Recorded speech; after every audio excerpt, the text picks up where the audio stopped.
नमो सिद्धाणं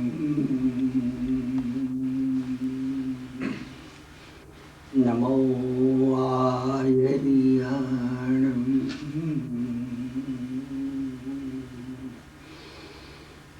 नमो वज्रायाणं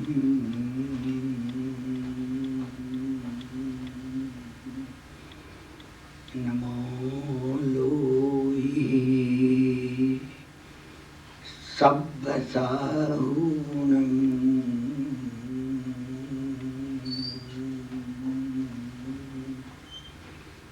एषु पञ्चनमुखारो सब्बपावपणासनो मङ्गलानं च सव्वेसिं परमं हवै मङ्गलम्।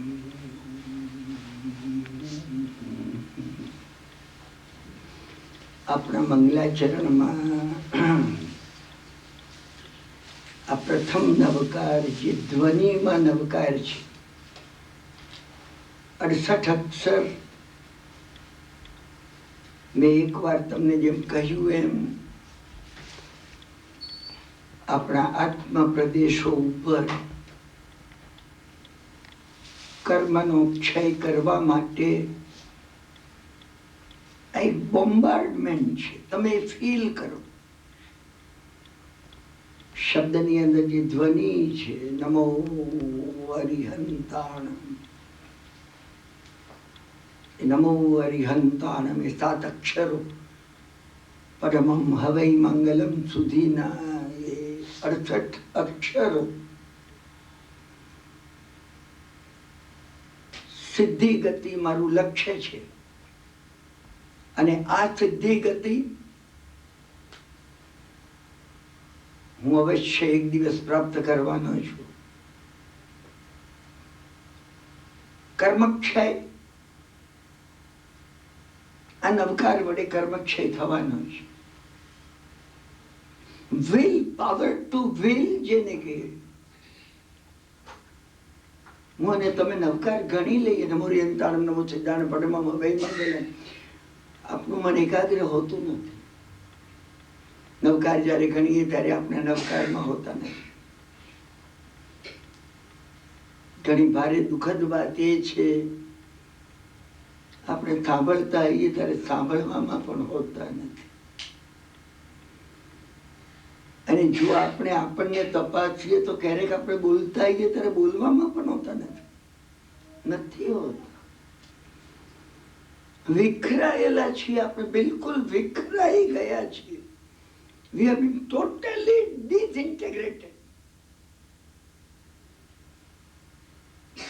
એક હોલનેસ પ્રાપ્ત નહીં થાય.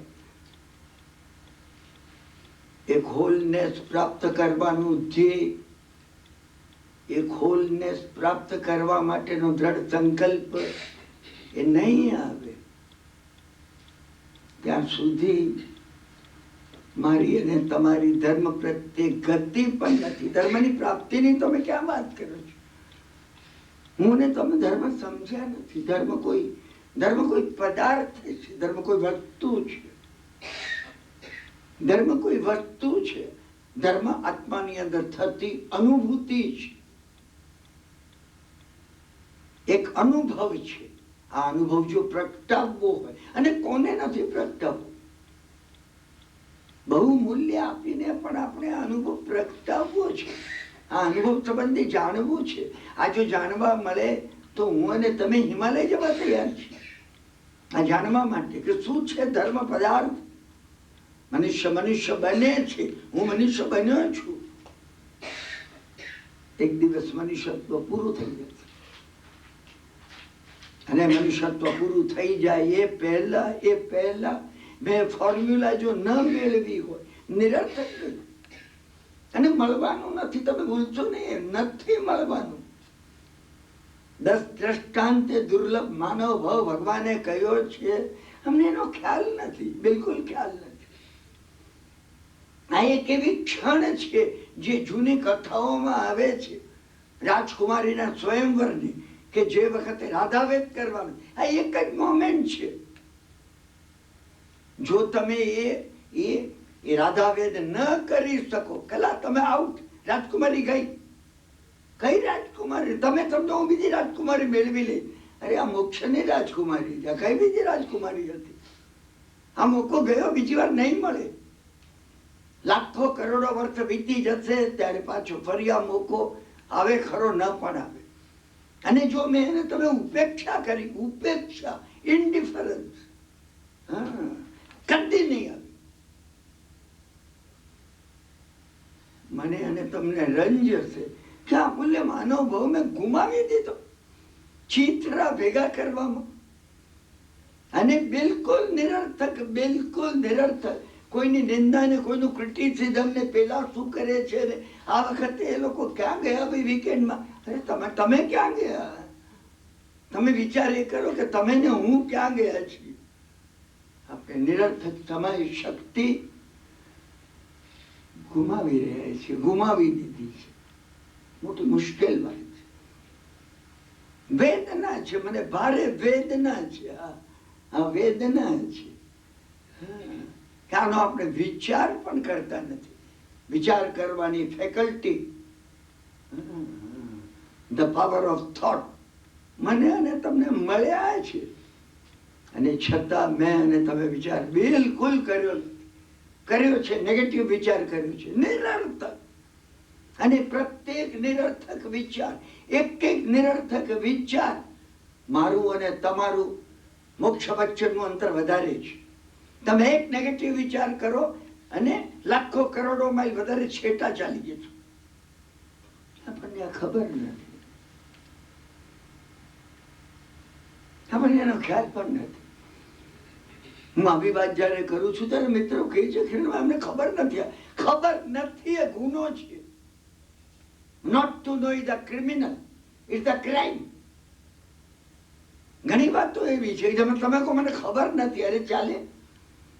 હું ઘણી વાર એ માટે દાખલો આપું છું કે મુંબઈમાં ઝવેરી બજારની અંદર કયા મેનહટ્ટનમાં કોઈ પેશાબ કરવા બેસે તો રસ્તામાં પોલીસ પકડી લે. એ કે ના અમે અમારા દેશમાં તો ગમે ત્યાં કરીએ. પોલીસ કે યુ ગો બિહાઇન્ડ બાર. ખબર નથી એ બચાવ નથી, બચાવ નથી. માનવી બને છે અને ખબર હોવી જોઈએ કે why this opportunity has been given to us. અમને અમૂલ્ય તક શા માટે મળી છે? આવી અમૂલ્ય તક મનુષ્ય બનવાની અમને આપવામાં આવી. અમે આપવા અને મૂર્ખ લોકો એ કહેતા હોય છે we are free, તમે જાઓ મોક્ષે જો, અમારે નથી જવું. તમને કઈ ગતા ગમે તમે બોલો ને, કૃપા કરીને આવું વિભત્સ ન બોલો. એને લીધે કોસ્મિક ઇફેક્ટ શું થાય છે આપણને ખ્યાલ નથી. આપણા મનમાં જો આનો રંજ હોય, મને અને તમને લાગે કે ક્યારે જાગશે, ના ક્યારે જાગશે? 8 વર્ષ આઈ મુત્તાને જે જાગ્યું, મને ક્યારે જાગશે? પુલાસપુર નગરના રાજા અને રાણી એમના દીકરાને પૂછતા હતા કે અલ્યા તું આટલો 8 વર્ષનો તો શું સમજે આમાં? એને કહ્યું જે હું જાણું છું એ હું જાણતો નથી, અને જે હું જાણતો નથી એ હું જાણું છું. અરે એના માતા પિતા વિચારમાં પડી ગયા કે 8 વર્ષ તો છોકરો શું કે છે. એના માતા પિતા જે નહોતા જાણતા એ જાણતો હતો, એ જાણતો હતો. મને અને તમને 8 વર્ષના આઈ મુત્તા જેટલું પણ ભાન નથી. 28 વર્ષ, 38, 58, 78, 98 થયા હોય તો પણ આ ભાન અમને આવતું નથી, આવતું નથી. જો આ નહીં જાગે ત્યારે પણ નહીં જાગે, ત્યારે પણ નહીં જાગે. આ જગાડવાનો કોઈ માર્ગ હોય તો આ નવકાર છે. અને નવકાર અમે પગલે પણ તમે સમજ્યા. નવકાર ગણવાના એટલે આમ ગણવાના. નમોરિયંતાણમ, નમો સિદ્ધાણમ, નમો આર્યણમ. કોણ આવ્યું? ઘંટી ક્યાં વાગી? અવાજ તેનો થયો? બારનું કોને ખોલ્યું? હું નવકાર કરતો હોઉં. નમો ઉજ્જૈનમ આવું ને હું જોતો હોઉં. કોણ આવ્યું? પેલા ભાઈ આવ્યા. એટલે ગમે આવ્યું તમને ગમે ગયું તું નવકારમાં છે કે તું બહાર છે? અમે બહાર છીએ, અમે નવકારમાં નથી. અમે નવકારમાં નથી. સ્વાધ્યાયમાં કહેવું જ જોઈએ. મને ઘણી વાર સાધુ ભગવાન તો કહે છે, અરે કિરણભાઈ ગમે એવો ગણાયેલો પણ આનમ તાનમ કઈ ના જાણમ, નવકાર નવકાર છે. ના, બાળક 5 વર્ષનું હોય, 6 વર્ષનું હોય, 7 વર્ષનું હોય, ત્યાં સુધી તોફાન કરે, સમજાય ને, ચલાવી લેવાય. બાળક 3 વર્ષનું હોય, સમજાય ને, તો એને ઉલટી થાય, થૂંકે, અહીંયા પેશાબ કરી દે, આપણે અહીંયા પવિત્રતા કરાવીએ. 17 વર્ષનું હોય, 27 વર્ષનું હોય, અને બાળક જ છે. હું મારી વાત કરું છું, હું તમારી વાત કરું છું. આ વિચાર જો આપણે નહીં કરીએ, ચાલીને ગમે એમ નવકાર ગણીએ તો બીજા માટે, સમજ્યા ને, આ સજ્જન ગમે એમ નવકાર કરે તો ચાલે, હું કરું તો ના ચાલે. મેં તમને એ માટે કહ્યું છે કે એક વખત વારંવાર કહ્યું છે. આગેલા 4 સ્વાધ્યાયમાં મેં તમને કહ્યું છે કે ઘોડીજીના વાર્તાલાપમાં એક ભાઈએ મને પૂછ્યું કે કિરણભાઈ, સામાયિક કરતા જન્મભૂમિ પ્રવાસી વંચાય? મેં કીધું તમારે ત્યાં પાડોશી તમારા 2 વાગે માર્કેટમાંથી આવે છે અને પછી 2:30 વાગે જમે અને પછી અડધો કલાક સૂઈને 3 વાગે સામાયિક કરે અને એ સામાયિકમાં વાત. મને કે તમને ક્યાંથી ખબર? મેં કીધું મને ખબર છે, મને ઉપાધ્યાય કીધું. અહીંયા ઉપાધ્યાય બેઠા છે અને નમો જાય એને ફોગટ ગણું છું. ઉપાધ્યાય મને કહ્યું કે એમના પાડોશીની વાત છે. હા, મને કે એ દર વખતે હું જ્યારે મારી ઓફિસે જઉં એ વખતે એ જન્મભૂમિ આવ્યું હોય વાંચતા હોય. પણ મને કે ગણાય કે આજે સવારે મારે એમની સાથે જરાક મનદુખ થઈ ગયું કે મેં કીધું એમનાથી ગણાય, તમારાથી ના ગણાય. અરે એવો કેવો નિયમ? એમનાથી ગણાય ને તમારા, એમનાથી વંચાય ને તમારાથી ના વંચાય. મેં કીધું એમનાથી વંચાય. એ ગોડીજીમાં કિરણભાઈનો વાર્તાલાપ સાંભળતા નથી એટલે વંચાય, અને તમારાથી ના વંચાય. આ વાત છે, સમજાય ને? બીજાથી, મારાથી નવકાર આ રીતે ના ગણાય. મારું મન ભ્રમણ કરતું હોય, શું આ વાતથી ગણાય? એમને વિચાર કરવો જોઈએ. કિરણભાઈનું મન ભ્રમણ કરે તોય વાંધો નહીં, એમને વિચાર કરવો જોઈએ. એમને નવકાર ગણતા ગણતા કિરણભાઈને અને મગનભાઈને અને છગનભાઈને શું મારી બાજુમાં મારી પડોશને કેવા જ્ઞાન થઈ જશે, મને નહીં થાય. એમને વિચાર કરવો જોઈએ. આપણામાંથી પ્રત્યેક જો આ વિચારધારા અપનાવે, આ વિચારધારા જો કરે તો ધર્મનો માર્ગ પ્રાપ્ત થાય. અને ધર્મનો આ માર્ગ, ધર્મ મેં તમને કહ્યું, ફરીથી કહું છું, ધર્મ કોઈ પદાર્થ છે, ધર્મ કોઈ વસ્તુ છે, ધર્મ કોઈ અનુભૂતિ છે. ધર્મ અંદર અંદર અંદર અંદર ધર્મમાં કઈ બને છે, ધર્મમાં અંદર કઈ બને છે.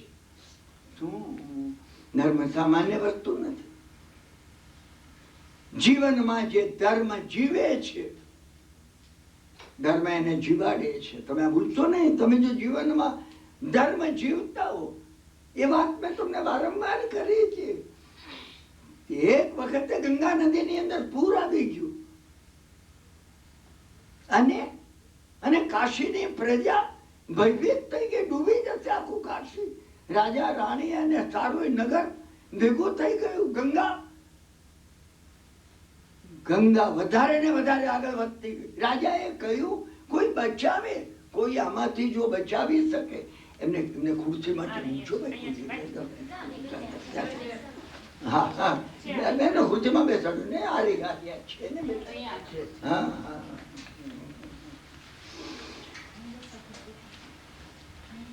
ગંગાનું પૂર જોઈ અને રાજા અભિભૂત થઈ ગયા. રાજાને આશ્ચર્ય થયું. રાજાએ કહ્યું કોઈ છે જીવનમાં, કોઈ ધર્મ જીવે છે કે ગંગાને વિનંતી કરે? કોઈ આગળ આવ્યું નહીં. બધા ભયભીત હતા. અમે પોતે પણ ભયભીત છીએ. તમે પણ કોઈ વાર તમારી અંદર પૂછી જુઓ કે શું હું વાસ્તવિક ધર્મ આચરું છું? તમે પૂછી જુઓ. કાશીની અંદર દરેકના હૃદયમાં એ હતું કે કદાચ આપણે આગળ આવીએ અને અને અને ગંગા જો પાછી ન વળી જાય તો એક વારાંગના આગળ આવી, વારાંગના આગળ આવી, એને કહ્યું, ગંગા માતા, હું કાશીની વારાંગના છું, મેં જો મારા ધર્મનું યથાયોગ્ય પાલન કર્યું, તમે વિચાર તો કરો, ધર્મ ધર્મ ધર્મ વારાંગનાનો પણ ધર્મ હોય, વારાંગનાનો ધર્મ હોય, હા, તો જૈનનો ધર્મ કેવો હોય, પોતાને શ્રાવક ગણાવવાનો ધર્મ કેવો? તમે તમે તમે 83 તો મૂકો. એક વારાંગના એમ કે મેં જો મારા ધર્મનું પાલન કર્યું હોય તો ગંગા મૈયા, બસ હવે ખમૈયા કરો, ખમૈયા કરો, પાછા વળી જાઓ. ગંગા પાછી વળી, પાછી વળી. આ ધર્મનું પાલન છે, આ ધર્મનું પાલન છે. વ્યક્તિને વિશ્વાસ હોય, વ્યક્તિને પોતાને વિશ્વાસ હોય. અને રામાયણની અંદર એ લક્ષ્મણ રેખા, તમે લક્ષ્મણને ભિન્ન ન માનો. સીતા હું છું ને લક્ષ્મણ પણ હું છું, રામ પણ હું છું. અને લક્ષ્મણે રેખા કરી, સીતાને કહ્યું આની બહાર ક્યારે નીકળશો નહીં, રક્ષા થશે. એ રેખા તેની હતી, ધર્મની રેખા હતી. ધર્મની રેખા જો તમે નહીં ઓળંગો તો આ 3 ભુવનમાં 3 કાળમાં એવી કોઈ દુષ્મ શક્તિ નથી ના કે જે તમારું હરણ કરી શકે.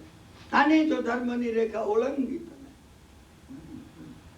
3 કાળમાં 3 ભુવનમાં એવી કોઈ શક્તિ નથી જે તમારી રક્ષા કરી છે. તીર્થંકર ભગવંતો દ્વારા પણ જે રક્ષા થાય છે ધર્મ દ્વારા થાય છે. અને એટલે પંચસૂત્રની અંદર ધર્મને ભગવાન ધર્મ કહેવામાં આવ્યું છે. તીર્થંકરો પણ તીર્થંકર એટલે છે, મહાવીર મહાવીર એટલે છે તેને ધર્મ પ્રગટાવ્યો છે. અરે નહીં તો મહાવીર કોઈ ભૈયાજીનું નામ હોય. મુંબઈમાં હું રહેતો હતો ત્યાં નીચે દૂધવાળાની દુકાન, મારો ભાઈઓ હતો ને જે દૂધ આપવા આવતો હતો, મને કે મેં મહાવીર પ્રસાદ નામને નમસ્કાર કર્યા. મહાવીર પ્રસાદ ભગવાનનું નામ છે, સમજ્યા ને? પણ તો ભાઈઓ હોય, ભાઈઓ હોય. ભગવાન મહાવીર એમનું ગૌરવ મહાવીર સ્વામીનું એ માટે છે એમને ધર્મનું પાલન કર્યું છે, ધર્મને કીધો છે, ધર્મને ફરમાવ્યો છે. આપણે પોતે આ ધર્મને પામવા માટે મેં તમને કહ્યું, શાસ્ત્રકારે કોઈ માસ્ટર કી બતાવી હોય, નવકાર બતાવે છે. અને નવકાર ગણી જવાનો નથી, એ નવકાર ગુણવાનો છે. પોતપોતાના અણુ અણુમાં એ નવકારને ભરવાનો છે. તમે કોઈ વખત નવકારને બોમ્બાર્ડ કરો તમારામાં, નમો હરિહંતાણમ, નમો ચંદાણમ, નમો આયર્યાણમ. મને લાગવું જોઈએ મારા આત્મ પ્રદેશોને નવકારનો ધ્વનિ સ્પર્શે છે. હું તમને મહાત્માઓએ બતાવેલી આ ચાવીઓ કહું છું, તમને નહીં મળે. મેં મુશ્કેલીથી પ્રાપ્ત કરી છે, ભારે મુશ્કેલીથી. અને તમે હિમાલયમાં કે ગિરનારમાં કે આબુના જંગલોમાં જશો, 50 વર્ષ પરિશ્રમ કરશો, નહીં મળે, નહીં મળે. એ ભટકવાથી નથી મળતી, કૃપાથી મળે. એના એ મહાત્મા તમને મળે ને એક અક્ષર તમારી સાથે વાત પણ ના કરે, કદાચ સંભવિત છે. ઘણા મહાત્માઓએ મારી પાત્રતા જોઈ નથી તો વાત પણ નથી કરી. હા, વાત પણ ના કરે. તમે મનમાં સમજતા નહીં. આપણે ક્યાંકથી મેળવી લઈશું, કોઈ પુસ્તકમાંથી આપણે વાંચી લઈશું. ભારત આપણે જઈશું ને તો મેઘરાજની દુકાનમાંથી આ લઈ લઈશું. કેલિફોર્નિયામાં એક બેને મને પૂછ્યું કે આ બધી વાતો તમે કહો છો, પુસ્તકનું નામ લખાવો ને. એના હાથમાં પેન ને કાગળિયું હતું. મેં કીધું કે બેન એ પુસ્તક હજી હવે લખાવાનું છે, કોઈ પાછું નથી કે આ પુસ્તક લખી શકે. હજી હવે લખાવાનું છે, કારણ કે અનુભવનું પુસ્તક છે. મારી પણ એ લખવાની કોઈ પાત્રતા નથી કે હું આ લખી શકું. અને એ મહાત્માઓ હવે રહ્યા નથી કે જેને લખવામાં ઇન્ટરેસ્ટ હોય. ભદ્રબાહુનો રસ થુલીભદ્રમાં પૂરો થઈ ગયો. એને સિંહનું સ્વરૂપ લીધું, બહેનો આવતી હતી. બીજે દિવસે પાઠ લેવા ગયા ને થુલીભદ્રને ભદ્રબાહુએ કહ્યું, તુલભદ્ર પૂરું થઈ ગયું તમારું. તો સુભદ્ર બાબુ આપણને પૂર્વ નહોતા આપવા માંગતા હતા. અને તો તું એક સ્થુલીભદ્ર ભૂલ કરી એમાં આપણને બધાને સહન કરવાનું આવ્યું. એમ પણ સ્થુલીભદ્ર જેવા એ પાત્રતા ગુમાવી તો આપણી તો પાત્રતા જ ક્યાં છે? પાત્રતા હોય ગુમાવે. મારાને તમારામાં પાત્રતા જ નથી તો ગુમાવવાનું પણ કઈ નથી. આપણે ગુમાવતા જઈએ. આ ચાલી રહ્યું છે. હજી થોડું ઘણું જે બચ્યું છે ને, પૂરું અંધારું થઈ જાય એ પહેલા હજી સૂર્યનો પ્રકાશ, પશ્ચિમ દિશાની અંદર ડૂબતા સૂર્યનો પ્રકાશ જે મને ને તમને દેખાય છે, સમજ્યા ને? આમાં હું ને તમે જો મોતી પરોવી લઈ, આ ક્ષણ કિંમતી છે. આ ક્ષણ અસ્ત થતા સૂર્યના પ્રકાશમાં મોતી પરોવવા માટેની ક્ષણ છે. મોતી પરોવવા માટેની ક્ષણ છે. રાજકુમારીને પરણવા માટે આ મત્સ્ય વેદ કે રાધા વેદની ક્ષણ છે. તમે ઉપેક્ષા ન કરો. મને તમે એ વખતે એક ઝોકું ખાઈ લઈએ, ખલાસ ગયું. જાત્રામાં પેલી કથા આવે છે, સમજ્યા ને? આંધળો હતો એને કહેલું કે ચારે બાજુ કિલ્લો છે પણ દરવાજો આવશે, એટલે આમ અડતો ચાલતો હતો. ચાલતો હતો. શું કે બહારનું તો આવવાનું જ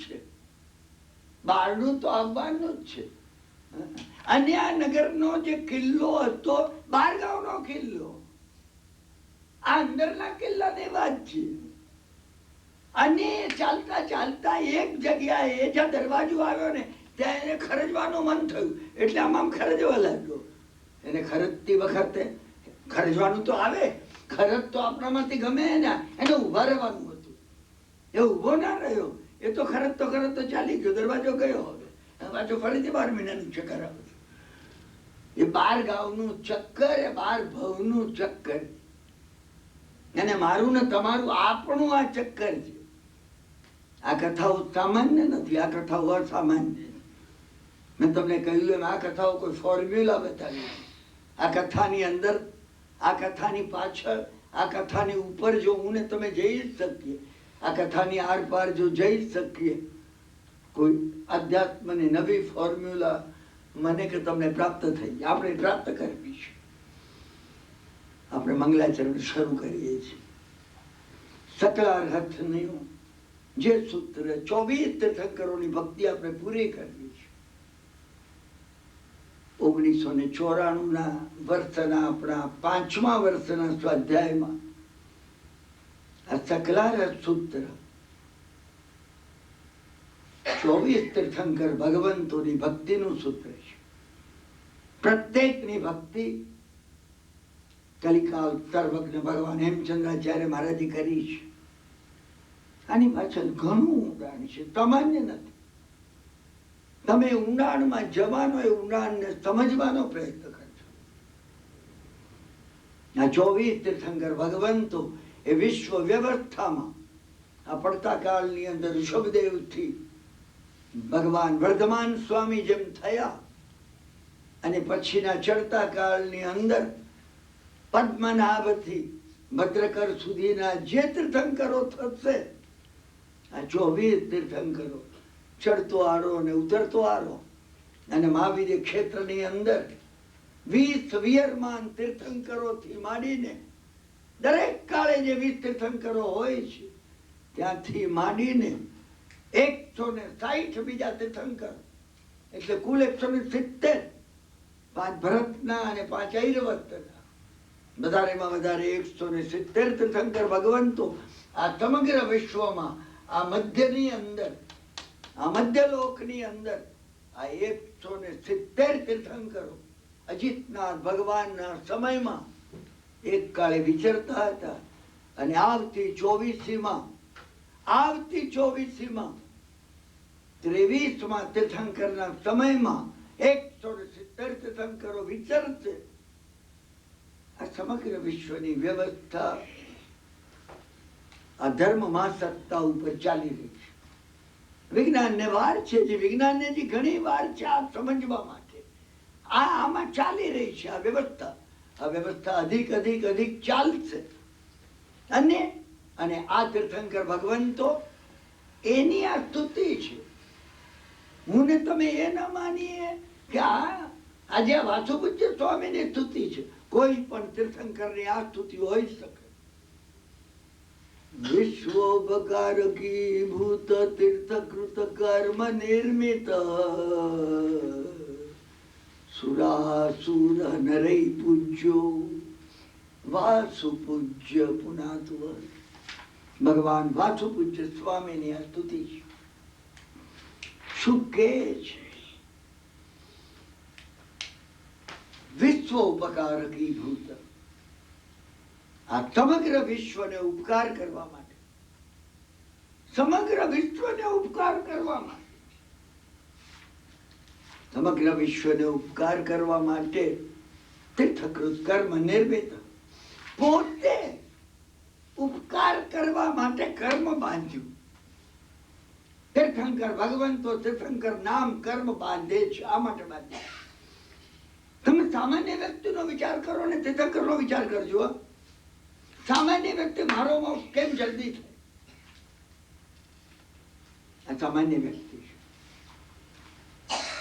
તમે પોતે સામાન્ય છો કે અસામાન્ય છો એ તપાસવાનો આ ટેસ્ટ છે. હું જલ્દી મોક્ષી થઉં, મારી તકલીફો મટે, આ બધાની તકલીફ મટે. જગતના સર્વ જીવો પહેલા મોક્ષે જાય પછી હું જો. તમે વિચાર તો કરો, તમે વિચાર તો કરો. હું કોઈ રાત્રે મધ્યરાત્રે જાગી ઉઠું છું ને તો 2 વાગે મને આશ્ચર્ય થાય છે કે ભગવાન આ વિચાર તમને કઈ રીતે આવ્યો?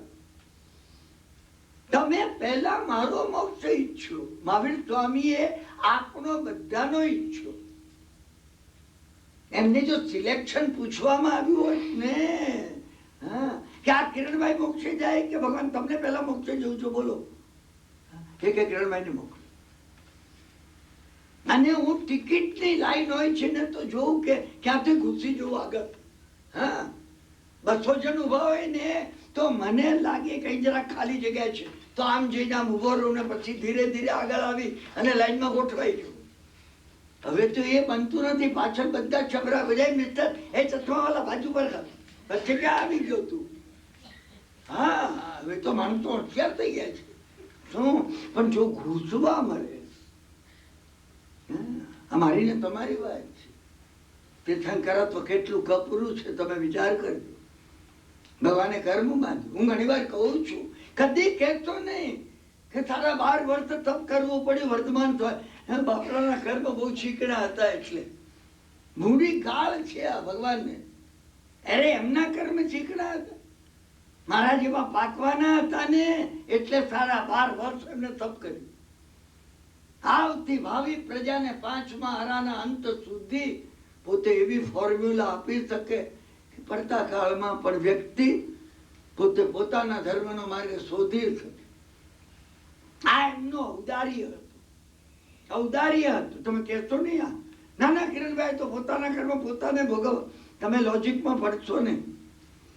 આ તીર્થંકર ભગવાન તો એમનો ઔદાર્ય, એમનો પોતાનો સર્વના અર્થની સિદ્ધિનો ભાવ. બધાના જગતના સર્વ જીવોને હરિભદ્ર સૂરી મહારાજે યોગ બિંદુમાં જે શ્લોકો આપ્યા છે. અંધકારના આ કિચડની અંદર આ ડૂબી ગયેલા લોકોને હું કઈ રીતે ધર્મનો માર્ગ પ્રાપ્ત કરાવું. એમનું જો ચાલે ને તો ઉચકીને જ મોક્ષમાં લઈ જાય, ઉચકીને લઈ જાય. આ ભાવો એમનામાં ભરેલા છે. આ તીર્થંકરત્વનું કર્મ, તીર્થંકર નામ કર્મ છે. કર્મની પ્રકૃતિઓમાં તીર્થંકર નામ કર્મ ને કર્મ કહેવામાં આવ્યું છે. એ વેદવું પડે, એ ભોગવવું પડે.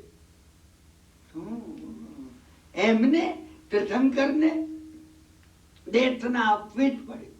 એમની ઈચ્છા હોય કે ન હોય, સુવર્ણના રત્ન જડી સિંહાસન ઉપર એમને બિરાજમાન થવું જ પડે. 2 કરોડ દેવતાઓ એક સાથે એમની સેવામાં હાજર હોય. તમે વિચાર તો કરો, વિચાર. એમને ખપ નથી, નિરંજન નિરાકાર છે, વિતરાગ છે, અને છતાં કર્મ એમને ભોગવવું પડે. એ કર્મ એ જે ભોગવે છે આપણે માટે ભોગવે, મારા અને તમારા માટે આ કર્મ ભોગવે. તીર્થો વિશ્વોપકારકી ભૂત, આ સમગ્ર વિશ્વને ઉપકાર કરવા માટે તીર્થકૃત કર્મ નિર્મિત. જેમને તીર્થંકર નામ કર્મ બાંધ્યું, નિકાચિત કર્યું. કેવા છે આ વાસુ પૂજ્ય સ્વામી? સુરાસુર નરઈ પૂજ્યો, દેવતાઓ, અસુરો અને મનુષ્યો દ્વારા જે પૂજાયેલા છે એવા ભગવાન સર્વનું કલ્યાણ કરો. પુનાતો તમને અને મને પવિત્ર બનાવો. તમે એમની સન્મુખ થાવ, તમે પવિત્ર બની રહ્યા છો. આપણે એમની સન્મુખ હોવા જોઈએ. જો એમની સન્મુખતા આપણામાં, એમની પ્રત્યેની સન્મુખતા આવી, પવિત્રતા આવવા માંડશે, મળ વિસર્જિત થવા માંડશે, દુર્ભાવો દૂર થતા જશે. સન્મુખતા હોવી જોઈએ. મારા અને તમારા ભાવ જગતના ઇલેક્ટ્રોમેગ્નેટિક ફિલ્ડમાં ભગવાન હોવા જોઈએ. હું ઘણી વાર મિત્રોને પૂછું છું, મુંબઈમાં જે લોકો ઘણા નજીક છે એમને પૂછું છું શું ભાવ ચાલે છે મનમાં. શેર બજાર મસાલા રહી ગયા. આપણે તો આટલા બધા નીચા ભાવ થયા. મુંબઈના શેર બજારની વાત કરું છું. હા, લેવા જેવું હોય તો. ભગવાન નથી ને, ભગવાન હશે તો શેર બજારમાં સૂચશે તમને. હું મિત્રોને કહું છું, તમે તમને પૂછો. અહીંયા હું તમને કહું છું. અને કાં તો કોઈ કિરણભાઈને તમે રાખો જે ટેલિફોન કરીને પૂછે, સમજાય ને, બાબુભાઈ કેમ હમણાં શું ચાલે છે? કઈ ચાલતું નથી. કે શું ચાલે છે? હજુ તારી ભાભી ઝઘડો કરે છે, સમજ્યા કે નહીં? ઝઘડો ચાલતો હોય છે. એ ભાભી બહાર ના કરતી હોય, પત્ની ના કરતી હોય ને, પોતાની જાત કરતી હોય. અને પત્ની બીજું કોઈ નથી, પોતાની બુદ્ધિ છે, બારે પત્ની છે. ઝઘડામાંથી બહાર નથી આવે. વાસુ પૂજ્ય સ્વામીની સન્મુખતા, આ મહત્વની વાત આવે છે. પરમાત્મા તત્વની સન્મુખતા ચાલે છે. હું ને તમે બહારથી પરતંત્ર. તમારે નોકરી કરવી પડતી હોય, તમે વેપાર કરવો પડતો હોય કોઈની ઓફિસમાં, અરે ગુલામ તરીકે તમે વેચાયેલા. અંદરથી પ્રત્યેક વ્યક્તિ બિલકુલ સ્વતંત્ર છે. શું વિચાર કરવો કોઈના હાથની વાત નથી. આગળ વધીને કહું, પરમાત્માના હાથની પણ વાત નથી. હું વિચાર કરવા માટે સ્વતંત્ર છું. અમે ગુલામ છીએ, અમે વિચારોના ગુલામી છીએ.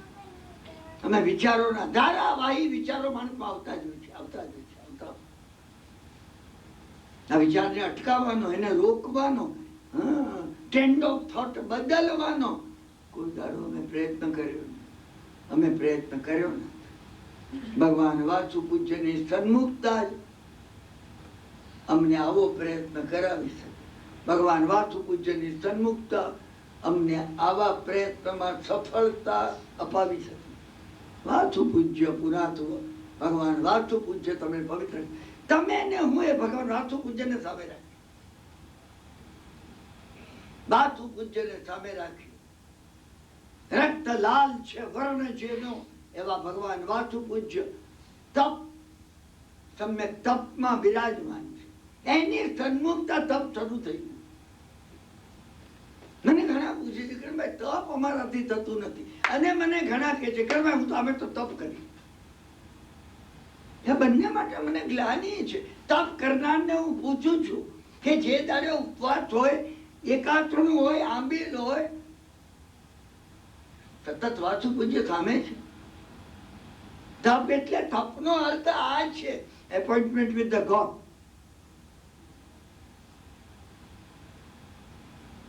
આ સ્વાધ્યાય છે. હા, આઠમ ચૌદસ પાથીઓ તપસ્યા કરવી. સ્વાધ્યાય ન હોત તો હું તમને એ કે કોઈ બી પ્રતિષ્ઠાન લીધું છે, આંબી લેખાવતું કરજો. કરજો તમે. આજે હું કહું છું, તમે આંબી લેખાવતું કર્યું છે ત્યારે જવાબદારી છે તમારી. તમે માફ કરજો, તમારી તરફ જ આંગળી આવે છે મારી, એટલે માફી માંગી લઉં છું. હા, કારણ કે મારી નજીક કોઈ બેઠું હોય ને એના ઉપર આક્ષેપ મૂકું છું. તો તપ એ છે, તમે તપ કર્યું નથી થયો, ઉપવાસ તમારો સ્વીકારવામાં નહીં આવે. માફ કરજો. સ્વાધ્યાયમાં નહીં આવનાર રહી કોઈ આવશે તે કે વળી આવા મિસ્ટર ને કોણ અહીંયા ન્યુયોર્કના દેરાસરમાં બોલાવે? એ તો તપ તોડવાની વાત કરતા હતા, હું તપ તોડવાની વાત કરતો નથી. મારા શબ્દો તમે શાદ વાતથી સમજવા પ્રયત્ન કરજો, નહીં તો તમારી સમજણનો અભાવ છે. તપ એ છે જેમાં તમે ભગવાનની સન્મુખ હો. બે દિવસ ઉપવાસ શબ્દનો અર્થ જ આ છે, પરમાત્મા તત્વની નજીક વાસ કરવો. જે દિવસે ઉપવાસ છે એ દિવસે તમે પરમાત્માની સન્મુખ, તમે પરમાત્મા તત્વની સન્મુખ. પરમાત્મા તત્વની આ સન્મુખ રહેવું કર્મનો ક્ષય કરે છે. વાસુ પૂજ્યમાં એ બળ છે. એની નજીક, એની સામે, એની સન્મુખ જે કઈ હોય એના કર્મના જે કાર્બન વર્ગના છે વિખરાવવા માટે તમે એ દાડા પૂરતા તો 18 કલાક તમે એમાં કાઢો. 24 માંથી 6 કલાક તમે નિંદ્રાથી નતો, બાકી તમને ભગવાન વાસુ પૂજ્ય નો વિચાર્યું. આ તપ છે. That is the appointment with the God. ભગવાન વાસુ પૂજ્ય સાથે appointment છે. નથી અમે સમજ્યા નથી. અમે તપ શબ્દ સમજ્યા. તપનો અર્થ આત્માને તપાવવો એ અમે લીધો નહીં, એ અમે નહીં લીધું. માફ કરજો, અમે તપનો અર્થ આજે ભૂખ્યા રહેવું એટલો જ લીધો છે. એટલો ખોટું નથી ભૂખ્યા રહેવું, એથી તંદુરસ્તી વધારે જળવાશે. મારા જેવો દિવસમાં 3 વાર ખાઈને બીમાર પડવાનો. હા, અને તમે ભૂખ્યા રહેશો ને, હા, તો સાથે સારું રહેશે. તપ નથી, અમે તપ નથી. આ ભગવાન જે વાસુ પૂજ્ય છે, તીર્થો વિશ્વોપકાર કી, વિશ્વનો ઉપકાર કરવા એને તીર્થંકર. આપણે પાછળના અર્થમાં જઈએ છીએ. તીર્થંકર નામ કર્મ બાંધ્યું એટલે શું? સાધન સ્થાપ્યું. એમને જે સાધના કરી તીર્થંકર નામ કર્મ, શેની સાધના કરી? નમસ્કાર મહામંત્રની સાધના કરી. શું છે આ નમસ્કાર મહામંત્ર? એમાં 5 શક્તિઓ રહેલી છે નમસ્કાર મહામંત્રમાં. નમો લોએ તપ સાહુણમ, વિચારની શક્તિ. પાવર ઓફ ધી સમ્યક થિંકિંગ, એ વિચારની શક્તિ છે. અને નમો ઉજ્જાયાનમ, વિચાર સાથે ભેળવેલી વિશુદ્ધ ભાવની શક્તિ. Power of feeling, power of feeling with understanding. તમે ફિલિંગ એ નહીં લેતા, નાની નાની વાતમાં મને સારું લાગે ને ખોટું લાગે. તમારે સાચવવું પડે. લોકોને આપણને ઘણીવાર સાચવવા પડે છે કે ક્યાં કામનું વટકશે પાછું. ઘરની બધી વ્યક્તિને આમ સાવધ રહેવું પડે. શું આપણે હેડ ઓફ ધી ફેમિલી એ તો સમજ્યા ને? ભાવની શક્તિ જેને કહેવામાં આવી. નમો આયર્યાણમ, વિલ પાવર, ઈચ્છાની શક્તિ. Power of the will. નમો સિદ્ધાણમ, વિઝ્યુલાઇઝેશનની શક્તિ. વિઝન ક્યાં પહોંચવું છે, એક દાડો એવો હશે કે સિદ્ધિ ગતિમાં હું પોતે ત્યાં બિરાજમાન, મારી પરમ વિશુદ્ધિ આત્માની થઈ હશે. આજે વિઝ્યુલાઇઝેશન છે. મોક્ષના માર્ગમાં આગળ વધવા માટે તમે ને હું જે વિઝ્યુલાઇઝ કર્યું, તરંગ નથી. આ ચેકચલ્લીની કલ્પના નહીં, કલ્પક શક્તિ. અને 5મી શક્તિ છે નમો અરિહંતાણમ, સમન્વયની શક્તિ. આ 4 શક્તિઓનો સુયોગ્ય રીતે, આ 4 શક્તિઓનો જે સમન્વય કરી શકે. આ નવકાર છે. તમે નવકારમાં જયારે આ પદ બોલો ને ત્યારે તમને એ થયું નમો અરિહંતાણમ, મારી અંદર જે કંઈ છે એનો હું સમન્વય કરી શકું, હું એને ઇન્ટેગ્રેટ કરું. મારા પ્રયત્નો જોડવાના હોય, તોડવાના હોય નહીં કોઈ દાડો. બાર પણ તોડવા માટે હું જન્મ્યો નથી, હું જોડવા માટે જન્મ્યો છું. તમારા બેનો વિરોધ છે, હું જોડી આપું. તોડવાનું મારું કામ નથી. આ સમન્વય શક્તિ, તમે નમોરિયંતાણમ બોલો અને તરત તમને થાય કે એનો મારામાં વિકાસ થાવ. હરિયંત બહાર રહેલા છે, હરિયંત અંદર પણ રહેલા છે. 20 તીર્થંકર ભગવંતો મહાવિદ્ય ક્ષેત્રમાં વિચરે છે, મારી અંદર પણ વિચરે છે. બહાર જે કઈ છે બધું અંદર છે. આમાં અહીંયા જે કઈ છે આની અંદર પણ છે, નાની અંદર પણ છે. હું એનો સમન્વય કઈ રીતે કરી શકું? અને આ નમો અરિહંતાણમ દ્વારા, આ અરિહંતની ભક્તિ દ્વારા, એ નમો સિદ્ધાણમ, પાવર ઓફ વિઝ્યુલાઇઝેશન, હું એ વિઝ્યુલાઇઝ કરું કે મારી શુદ્ધિ માટે મારે ક્યાં પહોંચવું છે, મારે કઈ જગ્યાએ જવું છે, હું કેવી રીતે પહોંચી શકીશ, રસ્તો કયો છે, અમારા વિધાનમાં આવે. નમો આયરિયાણમ, એ માટે મારો પાવર ઓફ વિલ હોય. મને એ રસ્તે જ જવું છે, મને બીજે ક્યાંય જવું નથી. અને નમો ઉવજ્જાયાણમ, ભાવપૂર્વક, સમ્યક વિચાર દ્વારા ભાવપૂર્વક. ભાવનાનું ઘણું મહત્વ છે. ફિલિંગ નેચરમાં જો નહીં હોય ના, વિચાર સજીવ નહીં બને, જીવંત નહીં બને. ફિલિંગ હોવી જોઈએ, એ ફિલિંગ હોવી જોઈએ. જે હું જે અર્થમાં તમને કહું છું કે ભદ્રબાહુ સ્વામીએ ઉવસંગ્રહમાં જે કહ્યું, હું વારંવાર એક જ દાખલો આપું છું તમને કે તમને દ્રઢ થાય. એ અસંતુઓ માયસ, હે પાર્શ્વનાથ ભગવાન મહાન છે યશ જેમનો એવા, હે 23મા તીર્થંકર, હે પુરુષાદાની પાર્શ્વનાથ, ભક્તિ ભર નિબ્બરેણ યેણ, તમે પદની પાછળ જાઓ, ભક્તિથી છલકાતા અહીંયા વડે, ભક્તિ ભર નિબ્બરેણ યેણ, ભક્તિથી મારું અહીંયા છલકાઈ રહ્યું છે. મેં તમારી સ્તુતિ કરી છે. ય સંતુઓ માયશ, આ રીતે મેં સંતુઓ તમારું સંસ્તવન, હે પાર્શ્વનાથ ભગવાન, સંસ્તવન કર્યું, ભગવાનના ગુણોનું વર્ણન કર્યું. એ વિચારપૂર્વક છે. જે સદગુણો છે તમારામાં છે એનું મેં વર્ણન કર્યું છે. એ પાવર ઓફ થિંકિંગ વડે કર્યું છે, પાવર ઓફ પોઝિટિવ થિંકિંગ વડે કર્યું છે. પરંતુ એ કઈ રીતે કર્યું છે? ભક્તિથી છલકાતા અહીંયા વડે મેં કર્યું છે. ભક્તિ પર નિબ્બરેણ યેણ, એ રીતે મેં કર્યું છે. તાદેવ દિજ્ય બોહિમ, માટે હે દેવ, માટે હે દેવાધિદેવ, દિજ્ય બોહિમ, મને બોધિ આપો. 14 પૂર્વધર એવા, છેલ્લા 14 પૂર્વધર ભદ્રબાહુ સ્વામી આ કહ્યું છે ગર્ભ સ્તોત્રમાં, મને બોધિ આપો. તાદેવ દિજ્ય બોહિમ, ભવે ભવે પાર્થ ગિરચંદ, એ પાર્શ્વ જિનેશ્વર, ભવ ભવને વિશે મને બોધિ આપજો, ભવ ભવને વિશે આપજો. કારણ ભક્તિથી છલકાતા અહીંયા વડે કરી છે. આથી વધારે ભક્તિ મારા પાત્રમાં સમાઈ શકતી નથી. મારું હૃદયનું પાત્ર છલકાઈ રહ્યું છે. પાવર ઓફ ફિલિંગ છે, આ ઉપાધ્યાયનું તત્વ છે.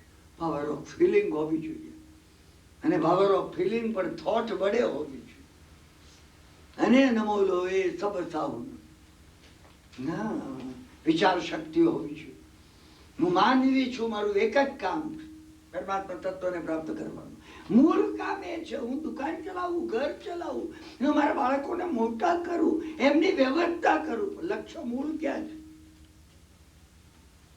મારું મૂળ લક્ષ્ય એ છે ભગવત ભાવ મારામાં પ્રગટ થઈ જાય. ભગવાન એ તીર્થ હતા, પોતે તીર્થંકર હતા, સાધુ, સાધ્વી, શ્રાવક અને શ્રાવિકા. આ ચારની અંદર જે ફોર્સ છે, હું તમને શું સાથે શરૂ નહીં થાય ને આ પૂરું થશે, સમય થઈ જશે. આ ચાર જે છે ને, સમજ્યા ને, એ વડે ભગવાને માનવતામાંથી દિવ્યતા, ફ્રોમ હ્યુમેનિટી ડિવિનિટી કઈ રીતે પ્રગટે.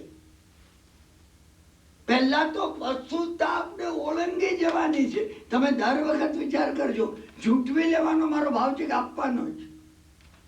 ઝૂંટવી લેવાનો છે તો મારામાં પશુતા છે. તમને કહ્યું ને, આપણે 5 જણા કોઈ જગ્યાએ યાત્રા કરવા જતા હોઈએ અથવા તો ફરવા જતા હોઈએ ને, જમવા ભેગા બેઠા હોઈએ ને, મીઠાઈના 4 ટુકડા હોય, મેં પહેલો મારી નજર છીએ 5 ને ટુકડા 4 છે, એક ભાગમાં નહીં આવે એટલે એક ટુકડો મોઢામાં લઈને એક હાથમાં રાખ્યો હોય. સમજાઈ ગયું? હું જો જોઉં ને, તમને જુઓ તો તમને સમજાઈ જશે. પશુત્વ તરફ હું છું, મનુષ્યત્વ તરફ છું. શરૂ ત્યાંથી થાય છે, આધ્યાત્મ ત્યાંથી શરૂ થાય. પોતે પોતાને જોવા માટે, હવે બીજાને જોઈએ. મને પૂરેપૂરો ખ્યાલ છે, મારી આ બાજુના પાડોશીઓ ને આ બાજુના પાડોશીઓ મુંબઈમાં કેવા છે, તમે કહો તો હું એની આખી કેસ હિસ્ટરીનું વર્ણન કરું. મને હું કેવો છું એ વર્ણન મેં કર્યું. કોઈ દાડો મેં એ વિચાર કર્યો હું કેવો છું? આખા જગત તો હું આમ આંગળી દઉં છું, 3.5 આંગળી મારી સામે છે એ વિચાર મને આવે? કોઈ દિવસ મને નથી આવતું. માનવતા ન આવે, દિવ્યતા આવશે નહીં. હ્યુમેનિટી માંથી ડિવિનિટીનો જન્મ થશે. અને દિવ્યતા એટલે ભેગી કરવાની છે, દિવ્યતા એટલે ભેગી કરવાની છે કે આધ્યાત્મિકતા, સ્પિરિચ્યુઆલિટી એમાંથી જન્મે. આપણે સ્પિરિચ્યુઆલિટી જન્માવવી છે. આપણે સ્પિરિચ્યુઆલિટી જન્માવવી છે. અત્યારે સાધુ, સાધ્વી, શ્રાવક અને શ્રાવિકા એ ચારે ના એનો સંઘ કહેવામાં આવે છે. સાધુ અને સાધ્વી, શ્રાવક અને શ્રાવિકા. અત્યારે એનો વિસ્તાર કરતો નથી. 1994 ના આપણા સ્વાધ્યાય દરમિયાન ક્યારેક હું એને વિષય તરીકે લેવાનો છું. ના, એ સાધુ ભગવંતો પોતે સાધના કરે છે, પ્રમત્ત અને અપ્રમત્ત વચ્ચેના ઝૂલામાં ઝૂલે છે, અને એમાંથી ઉપરથી જે મેળવે છે ને એ આપે છે. અને એ સાધ્વી ભગવંતો ભક્તિપૂર્વક એમનામાંથી, સાધુ ભગવંતોમાંથી એ આધ્યાત્મિકતાને ઝીલે છે. શ્રાવક વર્ગ સાધુ સાધ્વીઓને સાધુઓ પાસેથી શ્રવણ કરીને જ્ઞાનનો વિભાગ, અને સાધ્વીઓ પાસેથી વાત્સલ્યનું બળ, અહીંયાથી થોટ સ્ટફ અને અહીંયાથી ફિલિંગ સ્ટફ પોતે ઝીલે છે. કોણ? શ્રાવકો. અને એ રીતે જીવન જીવે છે. શ્રાવકને ખબર છે કે he is responsible for being human. હું શ્રાવક બનું છું, મારી વિશ્વની જવાબદારી છે, મારા કુટુંબની નહીં, સમગ્ર માનવતાની, સમગ્ર જીવત્વની જવાબદારી છે. અને એ શ્રાવકો, શ્રાવિકાઓ એ પોતે આ શ્રાવકો પાસેથી જે ભાવ લે છે અને ભવિષ્યના શ્રાવકોને જન્માવે છે. ભવિષ્યના સાધુઓ અને સાધ્વીઓ પાકે છે આમાંથી. કોઈ વાર આપણે એ વાતનો વિસ્તાર કરીશું, સમજ્યા કે નહીં, ત્યારે આપણને સમજાશે અરે આપણે ઘણા દૂર છીએ. આપણે આપણને આ જૈન સંઘમાં ન ગણીએ. હું મને ન કરું, મારી પાત્રતા નથી ભાઈ, મારી પાત્રતા નથી. જે ક્લબનો હું મેમ્બર રહું, એ ક્લબના નિયમોને ન પાળું, હું મેમ્બર ગણાવું ને. આ કોસ્મિક ક્લબ છે, સાધુ સાધ્વી શ્રાવક શ્રાવિકા, અને એના નિયમોનું જો હું પાલન ન કરું, હું મને એનો સભ્ય ગણાવી નથી. વાસુ પૂજ્ય સ્વામીએ આવી રીતે ધર્મતીર્થ સ્થાપ્યું છે. અને એ ધર્મતીર્થ જેમને સ્થાપ્યું છે એવા વાસુ પૂજ્ય સ્વામીને સુરાસુર નરે પૂજ્યું.